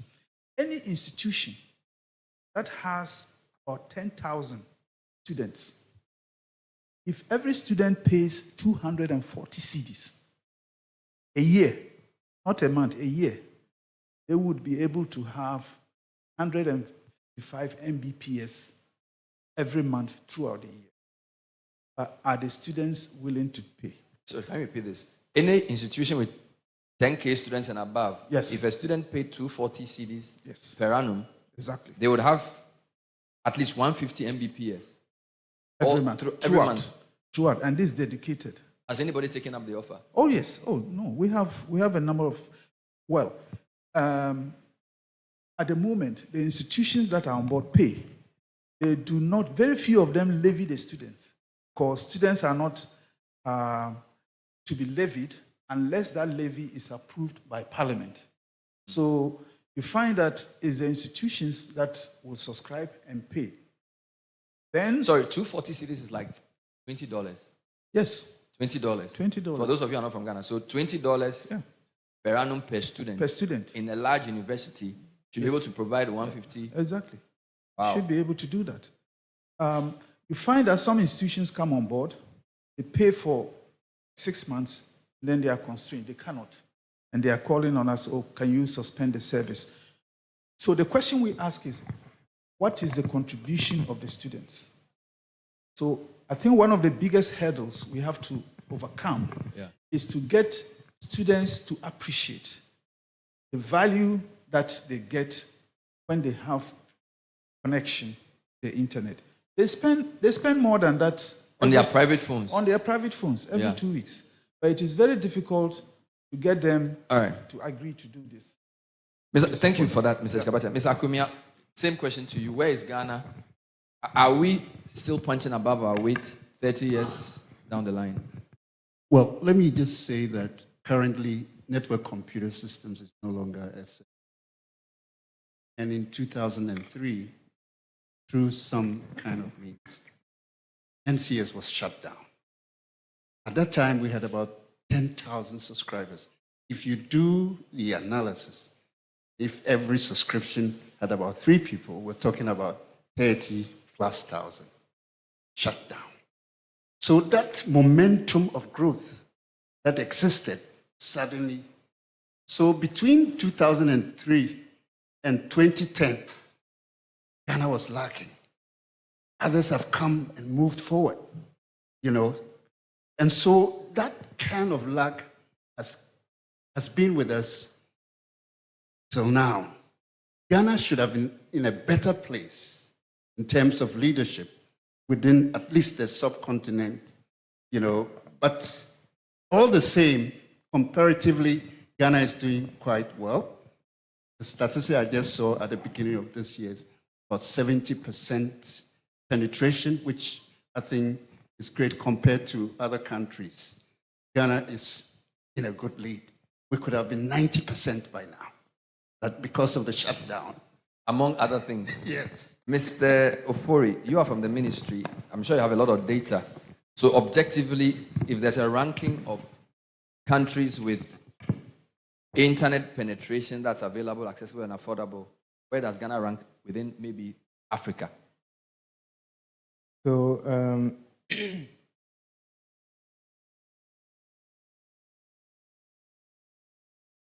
I don't have the data, but I have some data. So, in terms of the 3 pillars that you raised, I want to add one more. Okay. Usage. So, for affordability within the West Africa sub-region, we are the second lowest. Voice and data. Affordability in West Africa. Yes. We are the second lowest. Yes, behind Nigeria. So when it comes to availability, we have, as he said, we have coverage. We have a lot of fiber, government-owned, private sector. The telco, they have complementary fiber all over the place. The other issue is access. Now, to drive access, even within where we have this infrastructure, to drive access, you need to attract people to use the service. Now, what can help us for people to use the service is applications. So I have access, but just checking my internet or WhatsApp or any social media. It's not exciting. But if government services are available on it, you can easily drive usage. And then the accessibility becomes meaningful.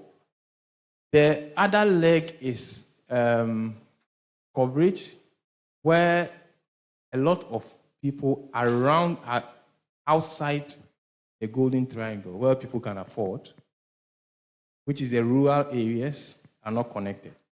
The reason they are not connected is it's a business case. I have to make my return on investment. So how do we ensure that we connect the unconnected, which are outside the affordability zone? So that's where government comes in. But we have done some mechanism to bring on board the private sector. So what we are doing is they provide funds to provide a service there, and then they bring their services on board. We are also encouraging co-location. So within the telco space, others are stronger than others. But how do we leverage on what we have to promote it? One of the things that is lacking, which I think private sector can support, because government alone, as I said, cannot do this, is in other jurisdictions, even though there's competition, the operators collaborate. Because the object or the goal is not the profit, but the user. So you need to give the user an option to make a choice, and then the choice will be the offerings that you give the user. And based on that, we can penetrate everywhere, then leverage on that. So government is trying to do its own, but I think where we've gotten to, and if you go to other countries, Ghana is not doing bad. We have really connected our space. In fact, we have connectivity across the region, especially the landlocked countries. But the whole issue is that you provide your connectivity, the border, they don't have anything going.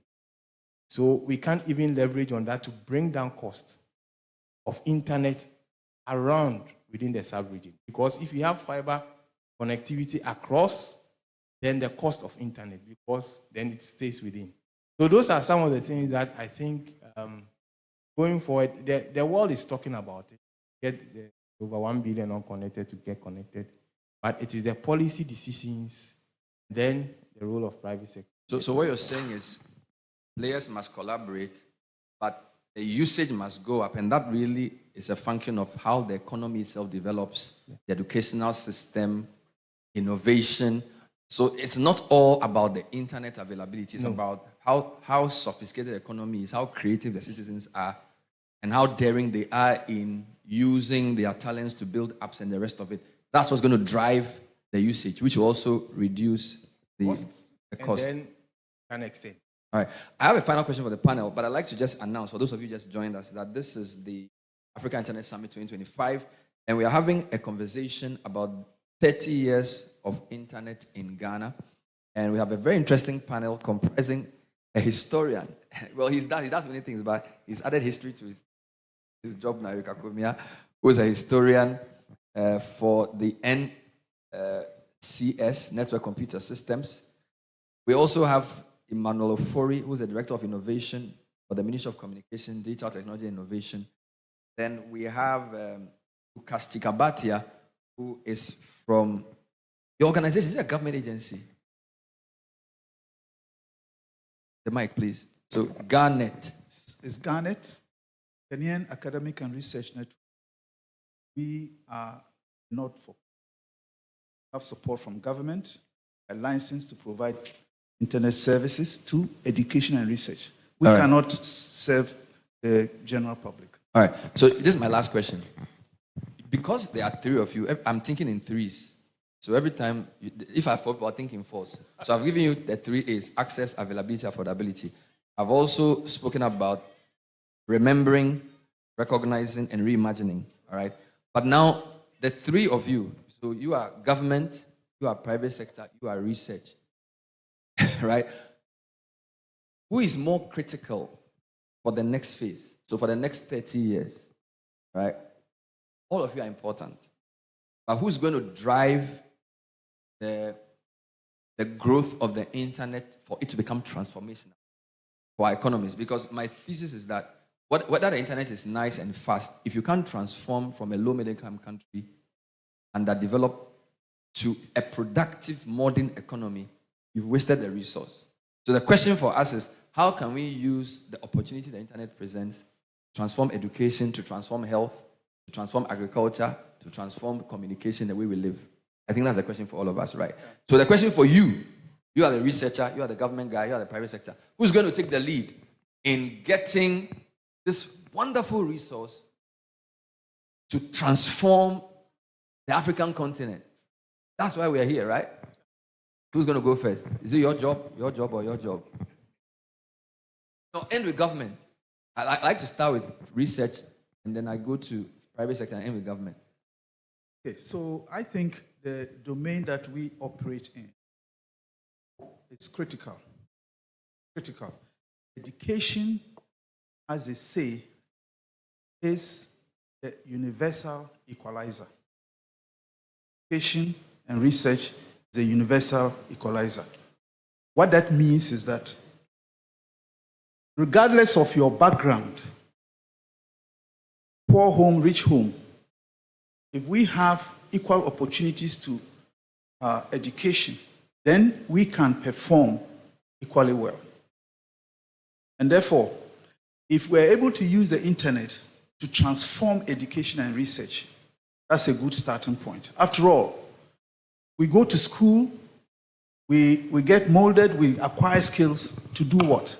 To help in developing our countries in all of the sectors, in agriculture, in business, in technology, in everything. So the starting point really is to ensure that we have the best education, the best research that will translate into the ability to innovate, the ability to think critically, to collaborate, and to develop and understand what is the requirement for development in each country. And therefore, if we are able to use this tool to transform education in ways that make it possible for us to affect and bring transformation in the other sectors, I think that's a good thing. Then based on what you said now, what you said, then it means that it's an investment, not an expense, right? 100%. So that making the internet available with all these goodies for education should be considered an investment. But who pays for that investment? Is it the government? Is it the student? Is it the parent? Is it the World Bank? Okay, so this is an investment.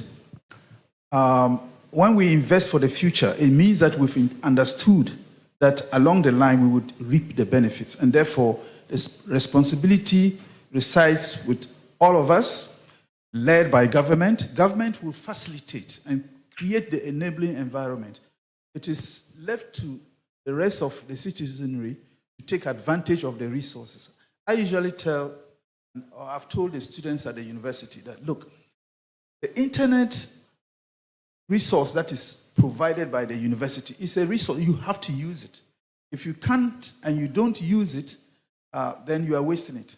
Therefore, I believe that this investment should be a collaboration of all. All of us. Thank you very much. Mr. Akumia, thank you, Mr. Chigap. Let's put our hands together for him. That was very good. Thank you so much.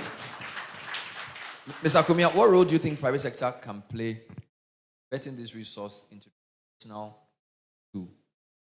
Well, I think private sector has principally been able to make the investments they have made because of government policy and direction.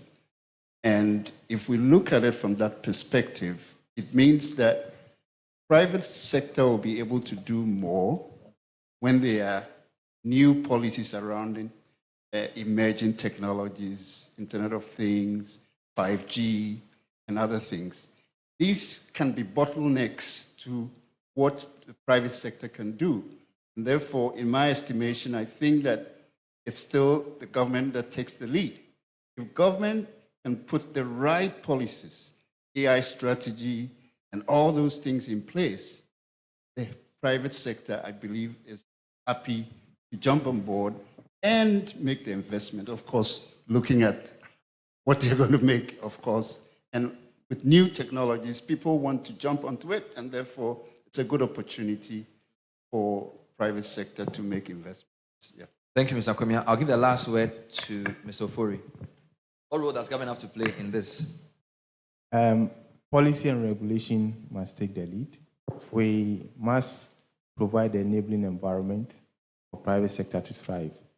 So there's a lot of innovations going around. Looking at where the world stands now, the world is going digital. All government services are accessible to its citizens. And the only way we can do that is to bring the policies that will make private sector ride on what we have to provide that service. Now, if the environment is enabled, private sector can do a lot to bring usage, uptake, availability, access up. Doc was saying about students, it's a value proposition. Why should I use it? And I'm not using it only at a particular location. I want to use it elsewhere as well. So we need to also understand how the Ghanaian dynamics works to ensure that policy, private sector can provide services that will be adopted.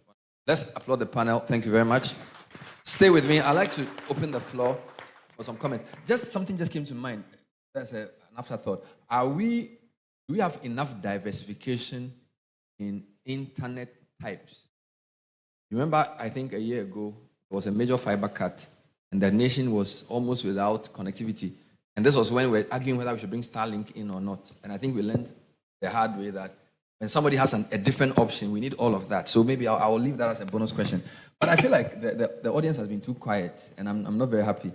So if you want to speak non-English, I think there's a thing you can, those of us who don't speak French or Spanish, we can get a translation. So we've put a mic in here. If you want to make a comment, ask a question, or just correct something we've said, the floor is open.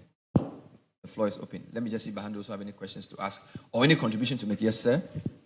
Please stand up, get to the mic, tell us your name, go straight to your comment.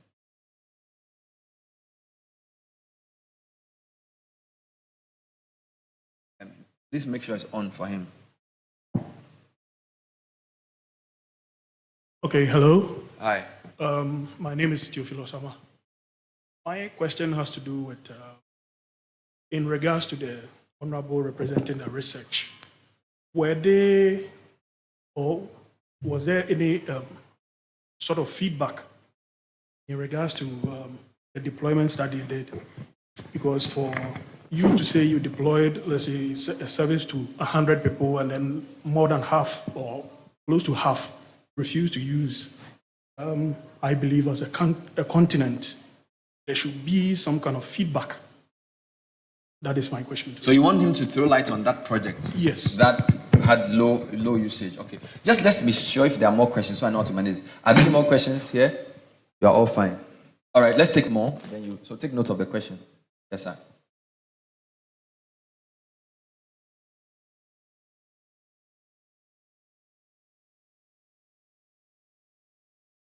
Sorry. Good afternoon, everyone. Afternoon. Yeah, my name is Charles American from SPN. My question has always been on internet reachability and affordability. It's keen on what effort are we making really ensuring that backbone or internet penetration gets to the hinterland. If you look at Africa, most of the internet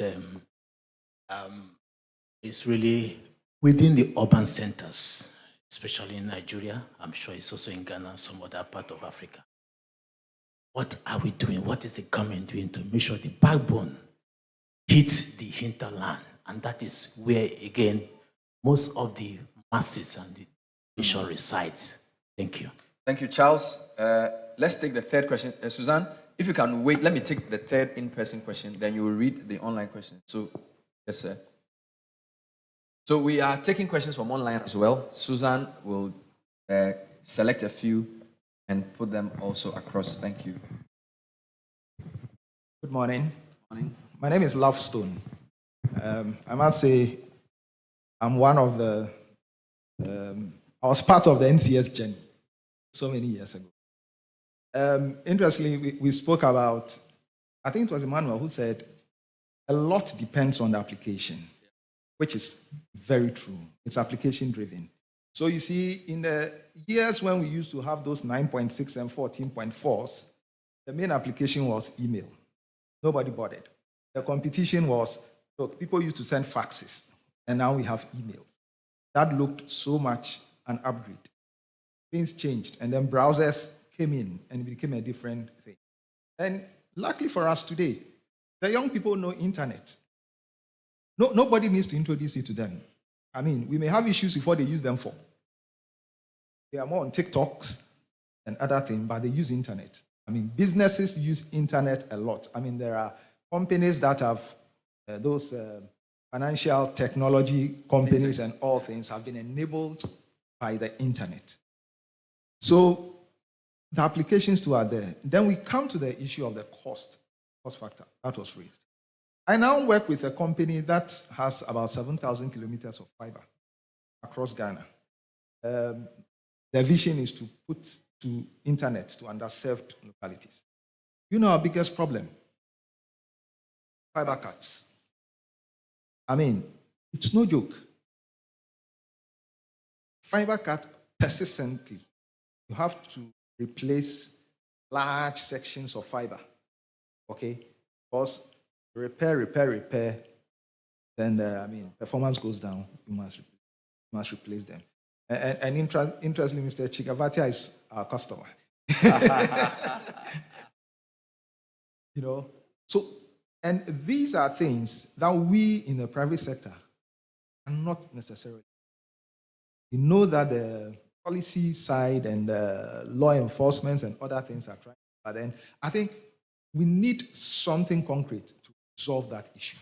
Because if you want more usage, then for access, it has to be fiber. Yes, I mean, the satellite is an option, but it still cannot compete with fiber when it comes to bandwidth that it can. Then there is another issue too that I want to draw attention to.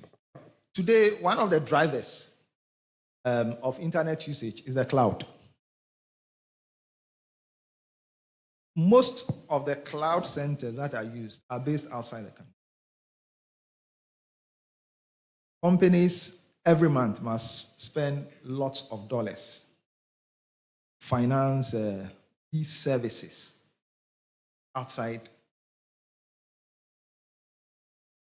We need a certain policy response to this. Okay, because, look, we talked of NCS dying in 2003. If it was only NCS that stopped, that's fine. But most of the companies, ISPs, that existed in those days, they were championed by Ghanaians. Most of them are no more there. I mean, I don't know how many of them are really there. Maybe KNet is still around. KNet is still around. They came in later. But I mean, most of the guys around are no more. Everything is dominated by organizations outside Ghana. I think these things need policy responses, either through, I mean, you talk of the cloud, I mean, there are issues of data governance, things that policy must address, okay? To enable cloud, data centers locally to become vibrant and be able to take up some of those markets. Thank you. Thank you. So I'm going to summarize what I've heard, and I'll take Susan's comments so that when all the comments are put through, we'll respond. So Theophilus just wants feedback on how the Garnet system feedback was poor, whatever. And then Charles wants to know reaching rural areas. Lovestone had 3 points. He agrees with the point about being application driven. And the fiber cuts are making costs too high. We need the policy response to fiber cuts. And we need domestic cloud-based systems, as indeed we need local capacity as well. Susan, what else can you tell us? I am taking a question online on Zoom from Mr. Ishun Carlos. He's asking, kindly, can the panelists speak the gridco lines that carry fiber across the country? I see potential in that to reduce data cost across the country. Okay, so Gridco is Ghana's electricity transmission company. So the electricity company is the distributor. The transmission lines are owned by a company called Gridco. So your questioner is asking if Gridco can carry the fiber across the country. That's an interesting question. That's a nice question. Mr. Chikabati, I think you have to start because it was a direct question to you. Yes. What I said was we have connections to 102. About 52 are currently passing traffic. The rest, we are still in the process of getting them on board. And the question is, why connect them if they were not ready to take traffic? Right, that's a legitimate question. Now, the connection, those institutions that have not yet taken the service are mostly the colleges of education. There was a policy to connect all colleges of education. Colleges of education produce teachers. If you want to transform your education sector, you need to ensure that your teachers are well trained. Give them access, make them aware and familiar with the new technologies. The time frame for delivering this connectivity was very short. As you would understand, if you have funding from external sources, and by the time the project ends, you haven't utilized the resources, you lose. So we took the decision that instead of taking time to go around to all of the institutions, assess whether they'll be able to take the service or not, let's put in the connectivity because they need it, and then take steps to get them on board. And we've been successful in that. Out of the 46, about 16 of them we've brought on board. And we go around and try to get them to understand various alternative funding sources to bring them on board. So it's a legitimate question. It is not a risk for us at the moment. We believe that at the end of the day, they would come on board. And we also need to point out that communication has to be consistent along the lines.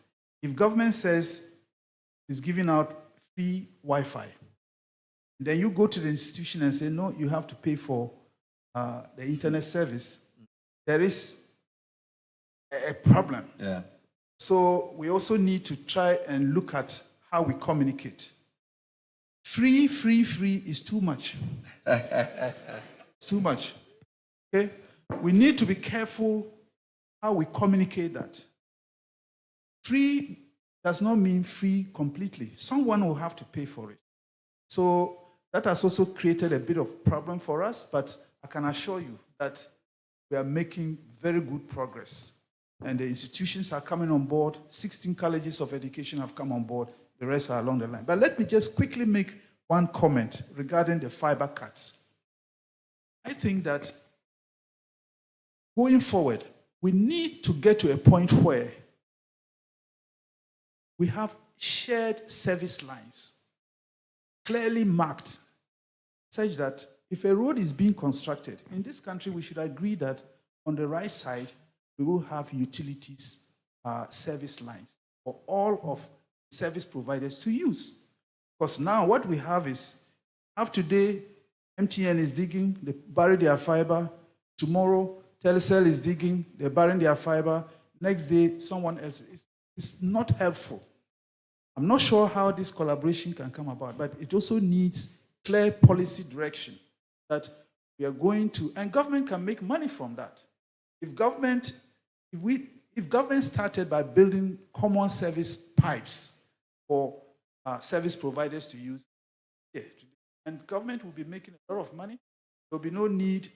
What do you think of the idea that Gridco should use this infrastructure to transmit? Gridco is already doing that. What it means is that service providers have to negotiate and have agreements with Gridco to be allowed to run the fiber. Now, the most important thing there is to have an open service provider. In other words, the service provider that lays the fiber and allows any other service provider to use it. If it is exclusive to one company, then you have the problem. So we also need to look at open access. Open access drives transformation, it brings about collaboration, lowers the cost, and allows for accessibility to happen.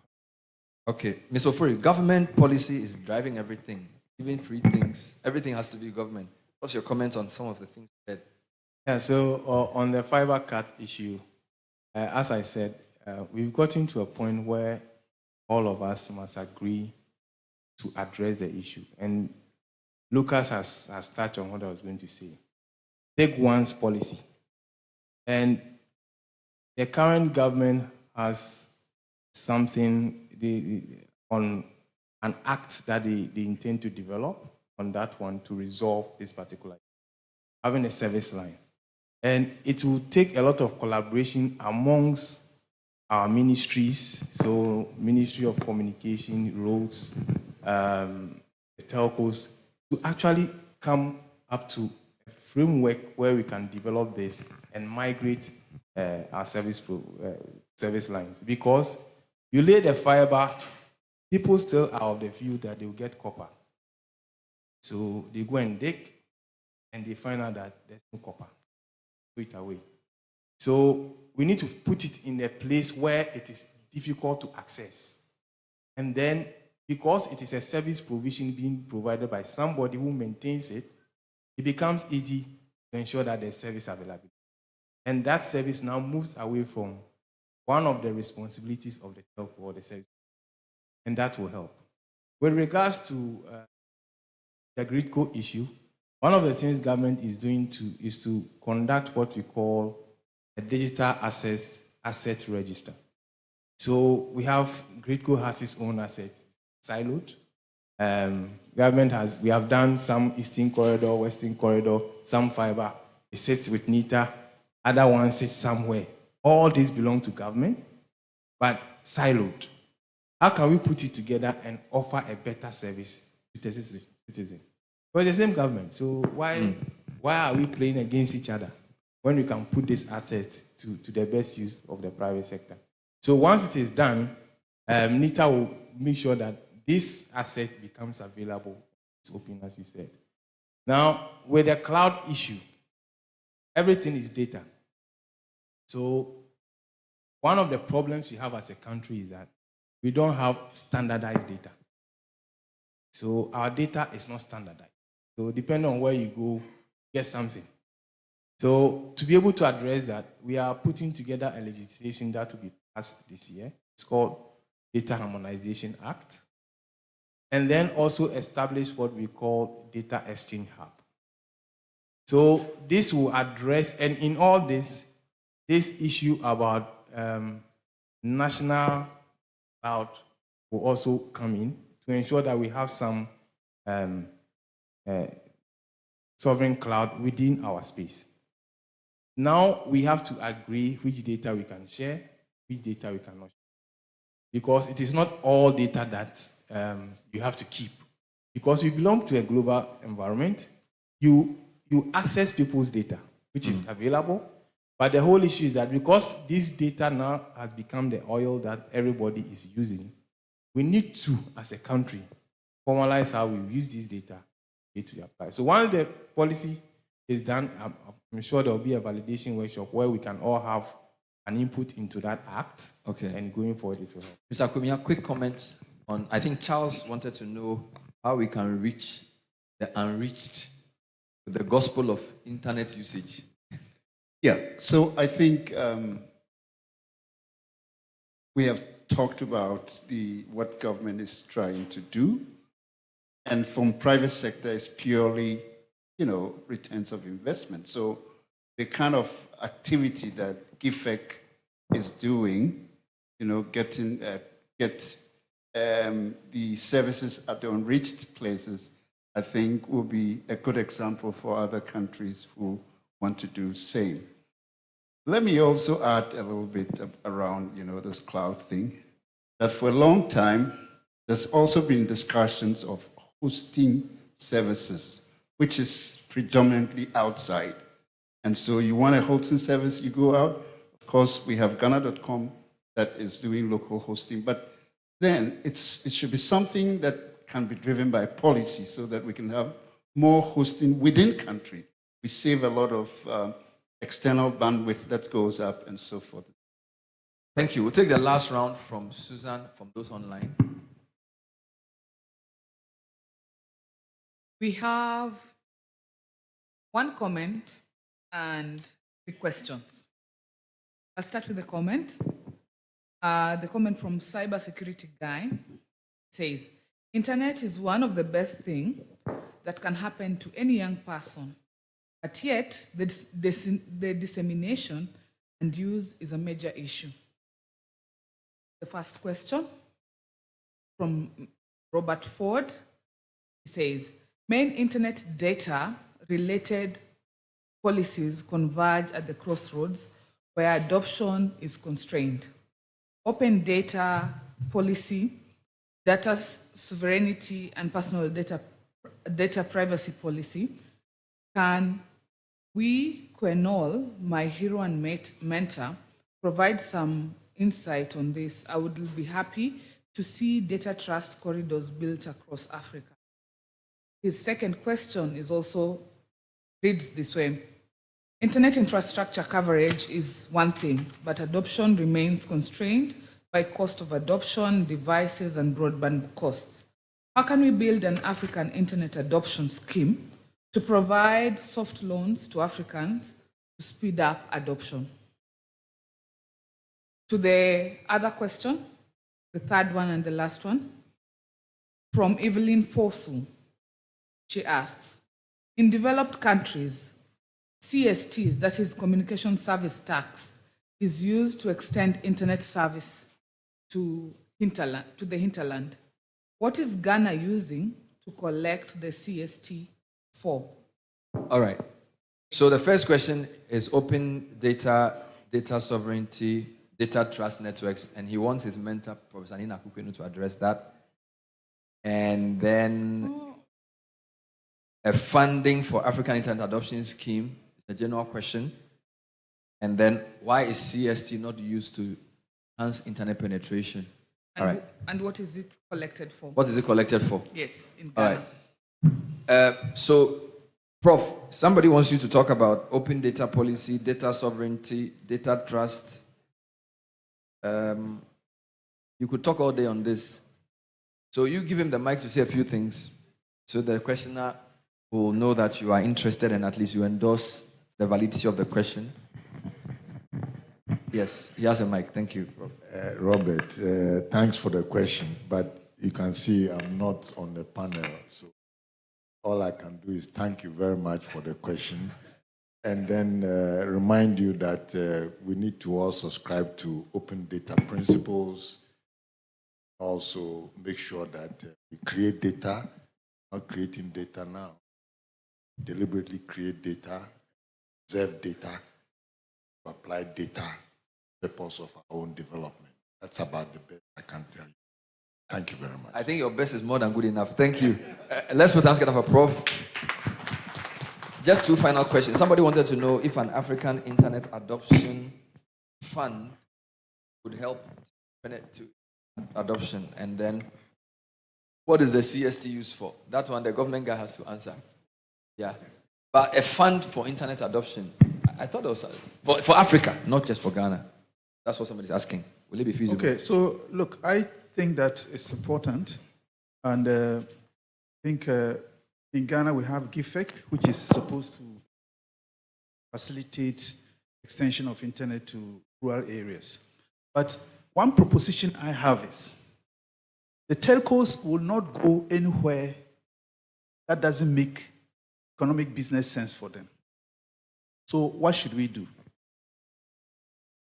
If I were in the seat, I would say, anytime we ask for bids for contracts, we tie connectivity to rural areas as part of the delivery.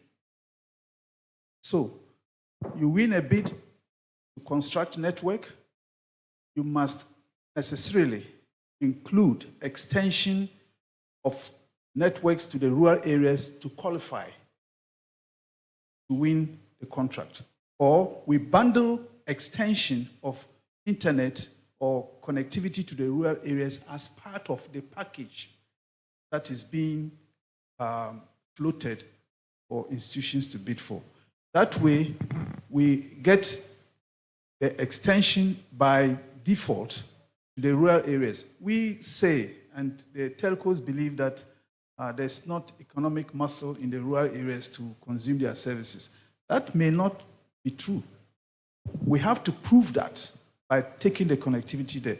We have sent connectivity to a place called Nadoli in the Upper West region. That's where the Speaker of Parliament comes from. There's an institution there called McCoy College of Education. When we took the fiber there, they were surprised. They said, no telco wants to come here. But that is the reason why you have institutions such as Garnet. Ensure that regardless of where you are located, once you are an educational institution, we will send connectivity. And I see some of our service providers here. I'm encouraging you and inviting you to try and work with us, lower the costs. The last mile connectivity costs are very high, and it does not facilitate a leveling of the playing field. So think about that, work with us, and send connectivity to the Thank you very much, Mr. Ofori. TSC is a tax. It's a tax. And we all know where tax sits, right?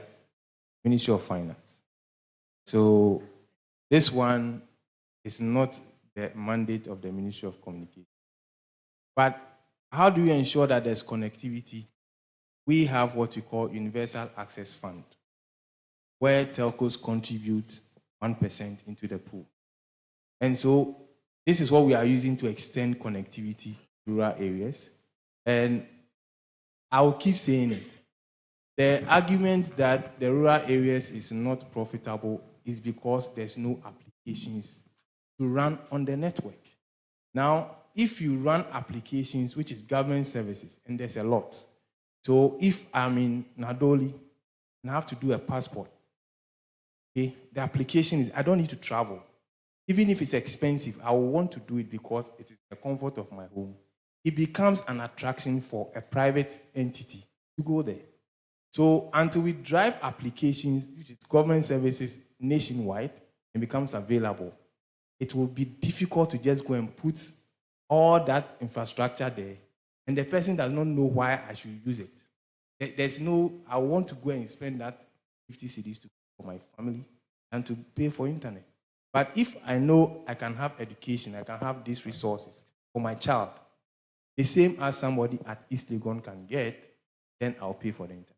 I'll give you the last word, Mr. Akumia. Well, I think this question about having some kind of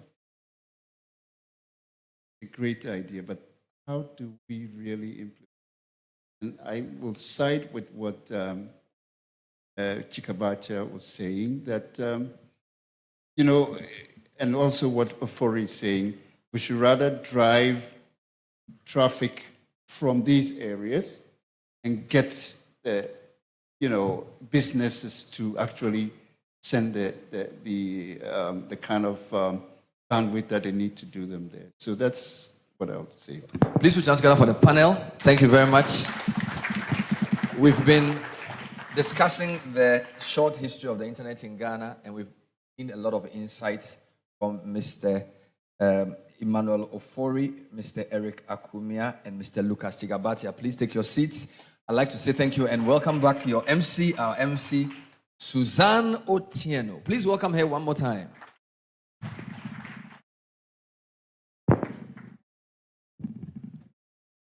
Applause for the panel. Wasn't it a nice panel? Yeah. So at this point, we are going to have stories from the past and a little bit of quite a lot of recognitions. I'll invite on stage Professor Nikweno. As I told you today, he wears Prof. Okay, I'll skip him. I'll invite Mr. Lenaina to take us through stories from the past. Oh, they want to do it together? Okay.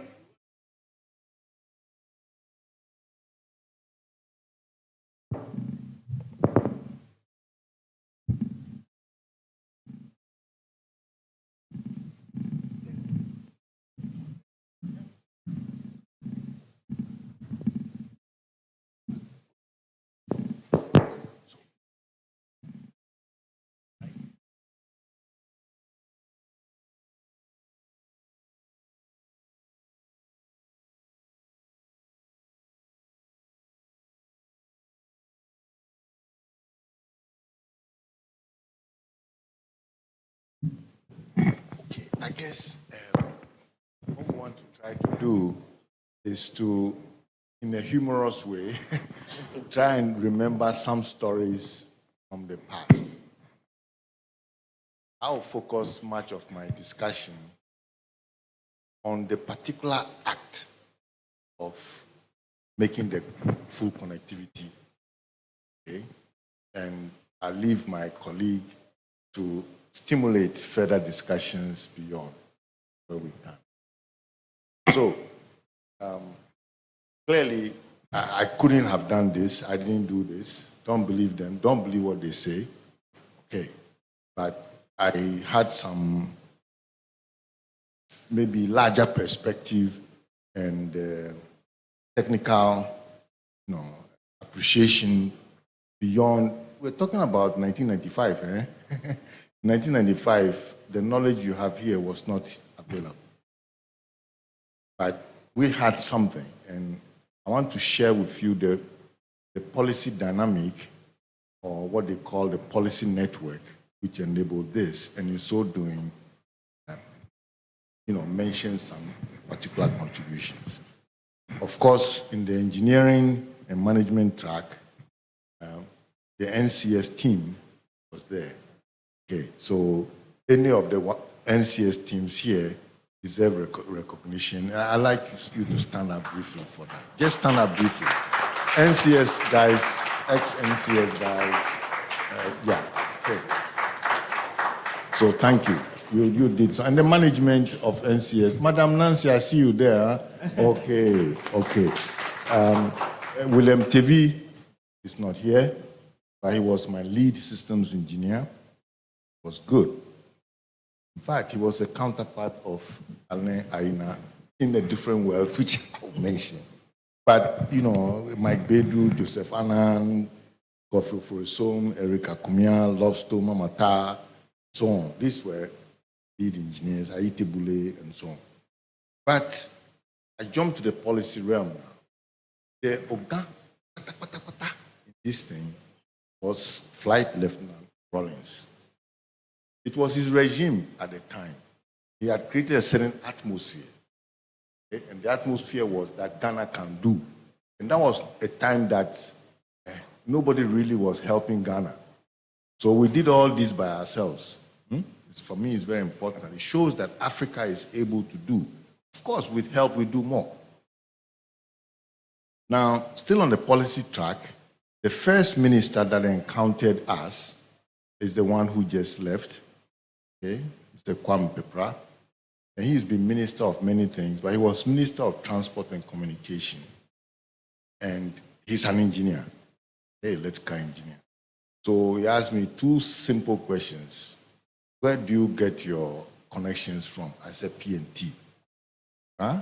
I said, international and domestic? I said, yes. Then he said, what's the problem? This is a service that will normally be offered if we had a regulation in place. You see how he was thinking?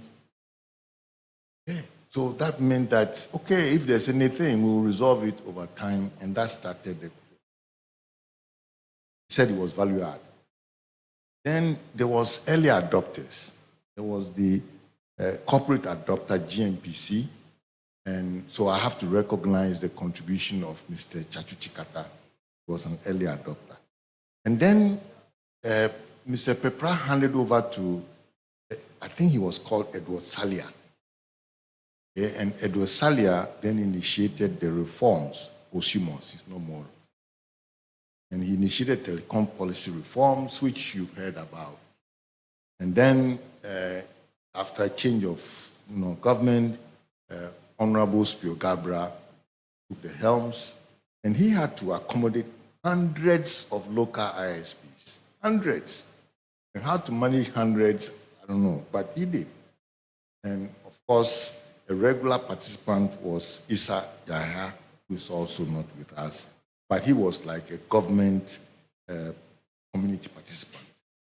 And then the one who finished the reform, which affected us directly, was His Excellency President John Dramani Mahama. He implemented the reforms, established the independent regulator, and then the field was open. That's really... In the telco space, There were some good guys, eh? There was a Mills Robertson. Some of you may remember. There was a Bukari, a Agremensa, and then there was another friend who was handling your cable things. We call him Director Cowboy. He will catch you on the cables and he will fight with you. Meaning this problem has been with us. Huh? This cable cut. And today they are cutting down there, but then you should go and cut the cable. They climb, cut. And so we had a Director Cowboy, and his name was Divine Petigo, if you remember. In the academic space also, because it's a policy dynamic, you need to have all these players in sync, so to speak. There was Professor F.K. Alote. I've said some things about him in the past. He's my, intellectual father. There was Professor Jangba also. And eventually Dakubu was the founder, in effect, of Garnet, I say. I had competitors also. There was Internet Ghana. Okay? And he needs to be recognized in the history. And he was being led by Leslie Tamako. So from my point of view, of the first connection, I recognize Leslie Tamako. And I think one of his colleagues was in the audience earlier. In terms of alliance, we didn't do it by ourselves, by the way. And I think Alain mentioned some things. But I had an unusual alliance with the ISP in Togo. And the ISP was led by a gentleman called Jean-Marie Nwagboji. And between the two, of Cafe TG, his outfit was known as Cafe TG. And between us, we caused all these things to happen. Now, Alain Aina was one of the lead engineers there, and a colleague of his also known as Adiel Akloga, who is familiar. You should be familiar with him because he was the first CEO of Afrinic. So you can see that these things was all happening around us. And that is why these players are still in the space that you see. But I think for beginning, that might be my story of how we got support and help to connect that. Yes, thank you, Prof. Yes, I'll start from the engineering side. And okay, I do remember that the IP address at that time were assigned to you by Roypen CC. But there was a funny scheme of naming the machines at that time. I think we all remember Manche.NCS.Manche, Austin, and Toffa. So did you have a protocol for that or the naming, or it was the Abongo just naming the machines? There was some kind of... Notice that we chose one machine to look like it was in the US. That's the Austin. One of our machines pretended to look like machine house. Even though the IP is here and all that, but we made him look like he's outside. And then the two of them, one is Manche. It was named after chiefs in the two languages that we were working with. One was called Manche, that's the Ghana, and then one was called Togbe. Togbe. Okay. And they were all under gh.com, by the way. So we didn't even use our Ghana.com name for this. We used a different name. So we're doing some, some mysterious things. I don't even know why we're doing it, but it turned out not to be important. Okay. I will play something.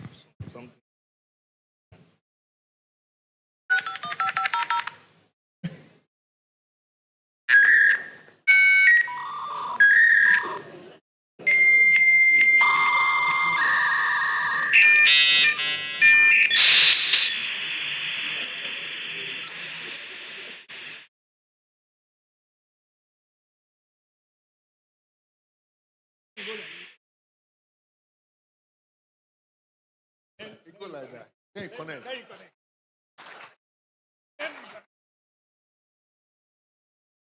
Come a long way. Hard and then you can't connect. And sometimes you go and switch off a little bit on and try again. But that time when it rained a little, it became very difficult. But we managed. So us from Lomé, Okay, we are having challenges connecting to Accra because we have to go to Paris, London, and Accra. So then we're trying to establish something in Paris and in Montreal. So when you wake up in the morning, you try Accra, Accra. If Accra fail, you try Paris, then back to Accra. And then sometimes it pass.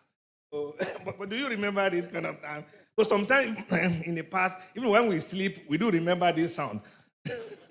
Yeah. Because the sound has meaning, eh? It has meaning. It has meaning. It has meaning. It's an encoded communication. Exactly. It has meaning. And sometimes if you know the code, you'll be able to know if it's gonna make it or not. Sometimes you just cut because all these things are costing money, eh? This handshaking costs money. It's not that they charge you after the handshaking has completed. As soon as the other side just pick the call, the dollars start counting. So sometimes, based on this, you just cut. Say, hey, coach. Then I just say, Alain, cut this before cut. Then so it was part of the thing. So, Prof, there was a day where you had a conference, internet conference. I think it was 97, 98. It was somewhere in Golden Tulip. So I don't remember. Then Adiel and myself, we decided to attend. Then Adiel also liked to try things. He said we should drive to Accra. I said, Adiel, do you know things? He said we will go. Then we left Lomé, we passed the border. Then we managed to Accra. But to find our hotel, we got lost. And then we end up some military zones. Then I started hiding like this. I said, Adiel, if they shoot, they will shoot you first. They will shoot you. To just tell that we were so anxious to come to that conference. We were so anxious to come to that conference. I don't know if you remember that. I remember. Come to that conference and also see what. so, Prof, now tell the truth. I think it was clear that this thing was not for business or to make money.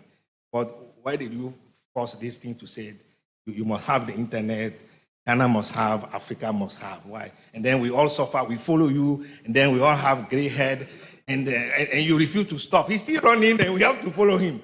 So are you going to stop at some point? Or are you going to follow AI and the quantum computer, all these things? Oh, they're all part of the sciences that I was trained in, right? I mean, AI is computer science, quantum is computer. And if you're one of the first, principal, senior leaders in the area, how do I stop? Meaning, and we haven't even started finishing the sciences. Okay. The AI, you are just scratching the surface, but you are making plenty noise. No. The same with the internet. It's taking you 30 years, and you are still not driving it. So how do you expect having known about all those things, to just stop? Quantum is just beginning. Yeah. You see, so we have a hard job ahead, and I feel worried that we feel comfortable that, we've achieved something. We haven't achieved what you say. Okay. But do you think maybe we should stop these things and just go for quantum transmissions, and maybe then Africa can lead them? Usually, you use one technology to leap to the next. There's no magic of jumping across. We used to say cheetah vote. It's all just talk. Yeah, but in Africa we've been using quantum now. So in Dahomey, our people used to travel overnight. They were using quantum. So why do you want to deny us the quantum technology? Now that the Western are now accepting the quantum, you want to deny us using a quantum? Okay. I understand. That's no understand. Very few who think in quantum. But it seems like your community do think in quantum. They can imagine being in two places at the same time. It's not normal for most people. They can imagine being entangled. They can imagine entanglement, meaning that they are here, but they can see somebody far away, and they can talk, and they can do things. So all these things, in my opinion, should be advantage for you, because How you think determines sometimes what you do. So if you are able to think in that realm, maybe we should go to quantum quickly. Yeah, I think so. And then my brother from Nigeria is excited. So because he knows that some of the things come from Badagry, right? No, it's true, no, Eric. People are able to travel. When you were in Thailand, we used to come overnight and no, but Prof, I want to remember something. In the olden days, when we go INET conference, and Yalvi is laughing. Yalvi know where I'm going. So when you go to INET, then they provide lunch, but they don't provide dinner. But we manage to survive. He has a certain protocol. With there's a Abongo, protocol. Abongo used to carry curry and black peppers. Yeah. So that time, they even give, the lunch is just lunch box. So it's not that, but then you have to organize yourself for dinner. Okay, so if you have nothing to eat, look for Abongo, look for Prof. Then they always have the curry and the black pepper. Then we go, but what we do, we put the water. You know the protocol. We put the water in the curry, and then we use the black. And then if there is a cocktail or something somewhere, this is where you see the Africans. We go there. You remember this? Oh, I remember this. So, actually, that protocol predates INET. Yes. Went to Center for Theoretical Physics. You go with something so that you go to town and then you look for sardine. You guys know sardine. You have your pepper, you have your gari. So you walk into look for the sardine. Good meal. So it's when your great grandfathers were traveling, they used to travel with gari, and then something they call ablemamu. That's corn that has been and then that one, if you just add salt, then you can eat. You survive, eh? Oh, I see. So it's an old protocol. Then we can share the protocol. So if Madam Nancy says there's no dinner, don't worry, go look for your gari and the papers, and then it works. It works. Trust me. It works. So, no, but that time we were doing this, we were happy. No, we were happy, and some of us we added a layer to the protocol. When you go for breakfast, you carry a bag. Look at this guy. But you carry a bag when you go for breakfast because you have no dinner, and you go with your bag, okay, and then you put the fruit, you put the yogurt, you put things. Okay, this will be your plan for the day. You're gonna be the plan for the day, and then. No, but this is what one has to go through to acquire knowledge. If you really want this knowledge, you must be willing to sacrifice like that for it. And we were doing it. Yes. Because that time when we go for these conferences, nobody give per diem. No, what is that? Nobody give per diem. We have to go and we learn. And that time also, there is something interesting. When we go, they used to have a terminal room. It was not, that time, we go empty, we go with paper, we don't have any devices. Then they have a terminal room. Okay, but go look for the Africans there. We have time where we go and download all the software we need. Go to the terminal room. This is where you download everything you need. Slackware, bind. You download, and take home. It means you didn't have bandwidth here. You go, then you collect your bandwidth, and you bring it back. Carry it. Then they also give you books, and then we take the books home, and then we were happy, We were happy. But the books were in English, So, so it was difficult for us. Yeah, I know. But that's why you speak very good English. Then I'll speak French. Oh. And that time, they also, the books come with CDs for the tools. They come with the CDs for the tools, and we use these tools, and we used to pass the tools, etc., etc. So, but now, maybe let's go back to something else. You were enjoying DECnet. Yes. Okay, and we were doing novel. Before TCP/IP, we were doing novel for a private company. You were doing DECnet. Yes. But then TCP/IP came. So how did you switch to TCP/IP? Well, the thing is, the protocol is almost irrelevant, okay? But the standard allowed us to reach more places. We were running DECnet protocol inside our DEC installation. So our DEC installations like VRA and GMPC could exchange mail. They can even do something called phone. Today you call them WhatsApp talk or something, I don't know. But we had phone. On terminal, terminal, it doesn't mean that you use voice. It means if I type, you see it. You type, I see it. But it was live, real time.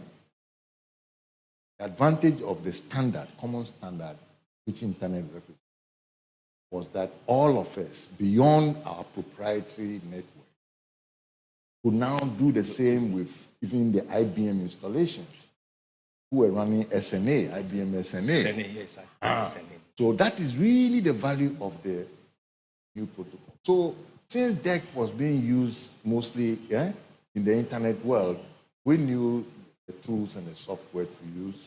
So we just replaced the stack. So we run DECnet network, and then when we are going out, then we pass through a TCP gateway and we can go.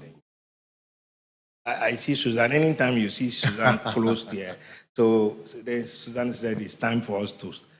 And so we will continue maybe at lunch. So thank you. No. I have a question for you. You've been installing radios. Oh yeah. Yes. Have you been to rooftop before? Maybe let me ask people here. You know Hotel de Février Lomé? You know de Février. So we had to go there. You go top that building. If you see the wing over there, but we had to go. And I adjust the antenna there. It was not easy, But you have to go because that time you cannot do the thing from down. Then you have to take the computer there to just go in there, adjust the things. And sometimes you have to clamp. You have to also come to clamp the towers. It was not easy, But maybe gradually we got some trained people to do this. Then we can relax. By that time, you have to go there and adjust the thing yourself, You think it was, can you imagine a female engineer climbing a tower? Hey. Where would a young man be, Okay, all right. Bye-bye. Thank you very much. A round of applause to the young men. Okay. It's almost lunchtime and there's one part to go. At this point, I would like to welcome Mr. Emmanuel Ofori to give his closing remarks, and then I will guide us further. Welcome.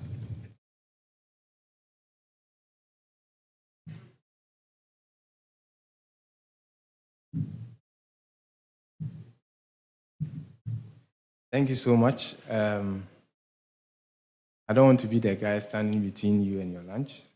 I'll be very brief. But today has been exciting.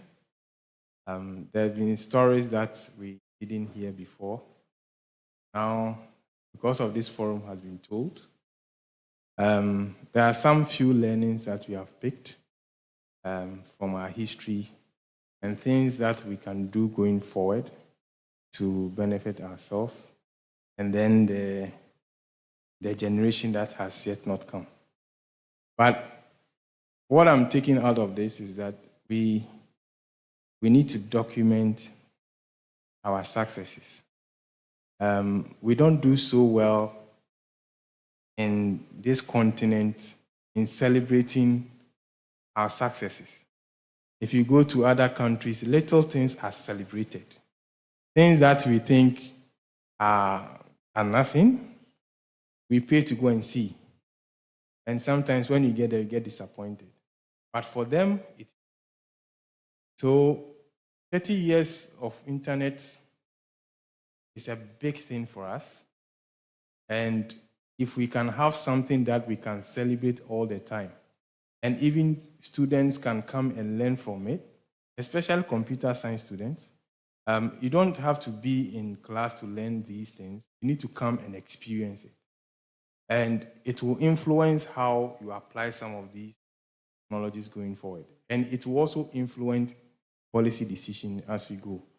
Another thing that I'm taking away is that we can only achieve much now and in the future if we collaborate. The era where we do siloed way of thinking, the world has shown us that it doesn't work. And if we continue like that, we'll continue to lag behind. But if you want to be part of the whole revolution by participating, we must collaborate more. It's no more about competition. You can still be in competition, but you can collaborate. It is what you offer the user that makes you ahead of the game. It is not how we get to the user, which is the problem. Because if we all decide to cut ourselves, nobody gets there. And whatever service you provide will still not be the best. But if you all come together to provide the road which is first class, then I will choose the car that rides on it. So which car is more comfortable and which serves my needs. But everybody knows that this highway or expressway is the best way to go.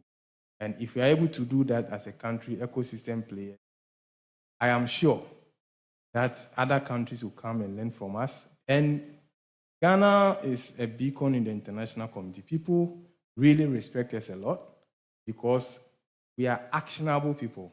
We make things happen.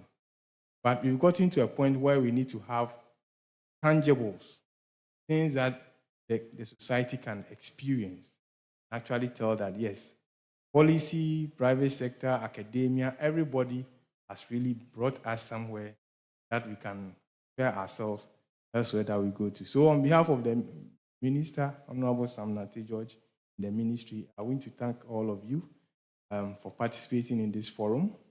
In the afternoon, we'll be here again to also open the African Internet Summit itself, and the Honorable Minister will be here. So I encourage all of us to be back so that we can be part of this whole generation. Thank you so much.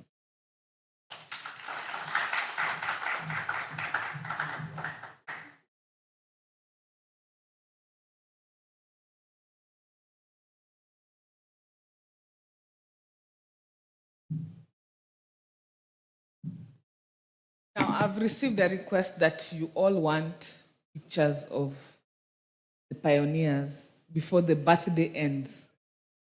I would like to call the pioneers here. I hope photographers are ready quickly because you are now standing, the picture is standing between us and the lunch. All of you.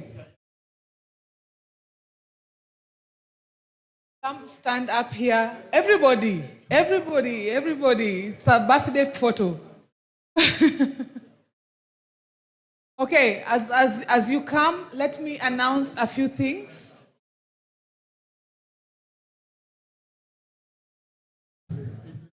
As you guys come, please listen to me.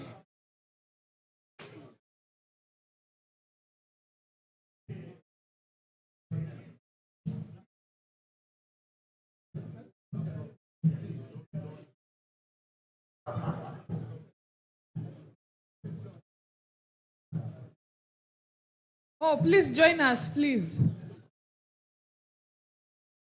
Okay, now I'm the one being blocked, eh? It's okay. It's okay. It's okay.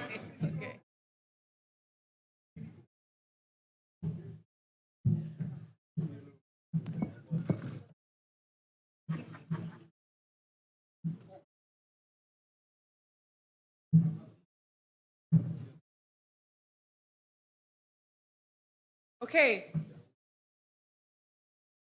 Any more takers in the photo? Please rush. And now we are ready.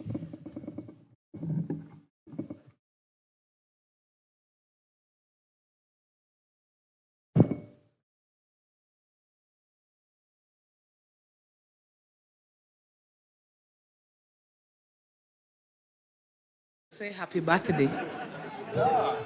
Cheese. Okay, 1, 2, 3, go. Cheese. Thank you all. Okay. As you make it to your seats, please listen to me. As you make it to your seats before you get out, I have some few instructions for you.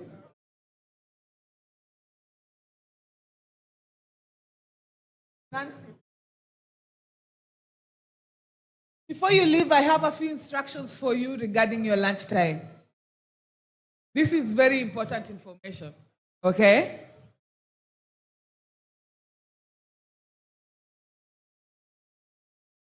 He's coming back. Photographer, you're being called here. So as I request to make a last announcement. Please pay attention. Okay, regarding your lunch, people at the back, please pay attention because I will not be able to help you at that point. Elaine and friends, Elaine, Aina, your friends might miss lunch because you guys are talking. Okay, so we will be serving lunch at 2 points, depending on your coupon. Your lunch coupons will be given to you by the ladies at both entrances. You will have, we have 2 places, Opera One. Opera One is located at the ground floor. At the reception, you turn right. And the second option, the second place is Britannia Lobby, which is upstairs on the first floor. Depending on your coupon, it will guide you where you need to go. After, we will have exactly 45 minutes for lunch because the program takes off at 2 p.m. where the minister will be in. So by 1:45, kindly find yourself in the room so that we can be able to proceed with the program. I'll repeat, we will only have a 45 minutes lunch break. We'll only have a 45 minutes lunch break. Elaine, we will only have a 45 minutes lunch break. By exactly 1:45, kindly let us all be in the room because the minister will be in the house. And remember to pick your lunch coupon at the door, and also leave the headsets on your table. Also, kindly carry all your belongings from the room. In as much as this place is safe, I wouldn't risk it if anyone loses anything. So kindly take care of your belongings, pack them together, and go leave the room with them. I wish us all bon appetit. Enjoy your lunch.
Okay.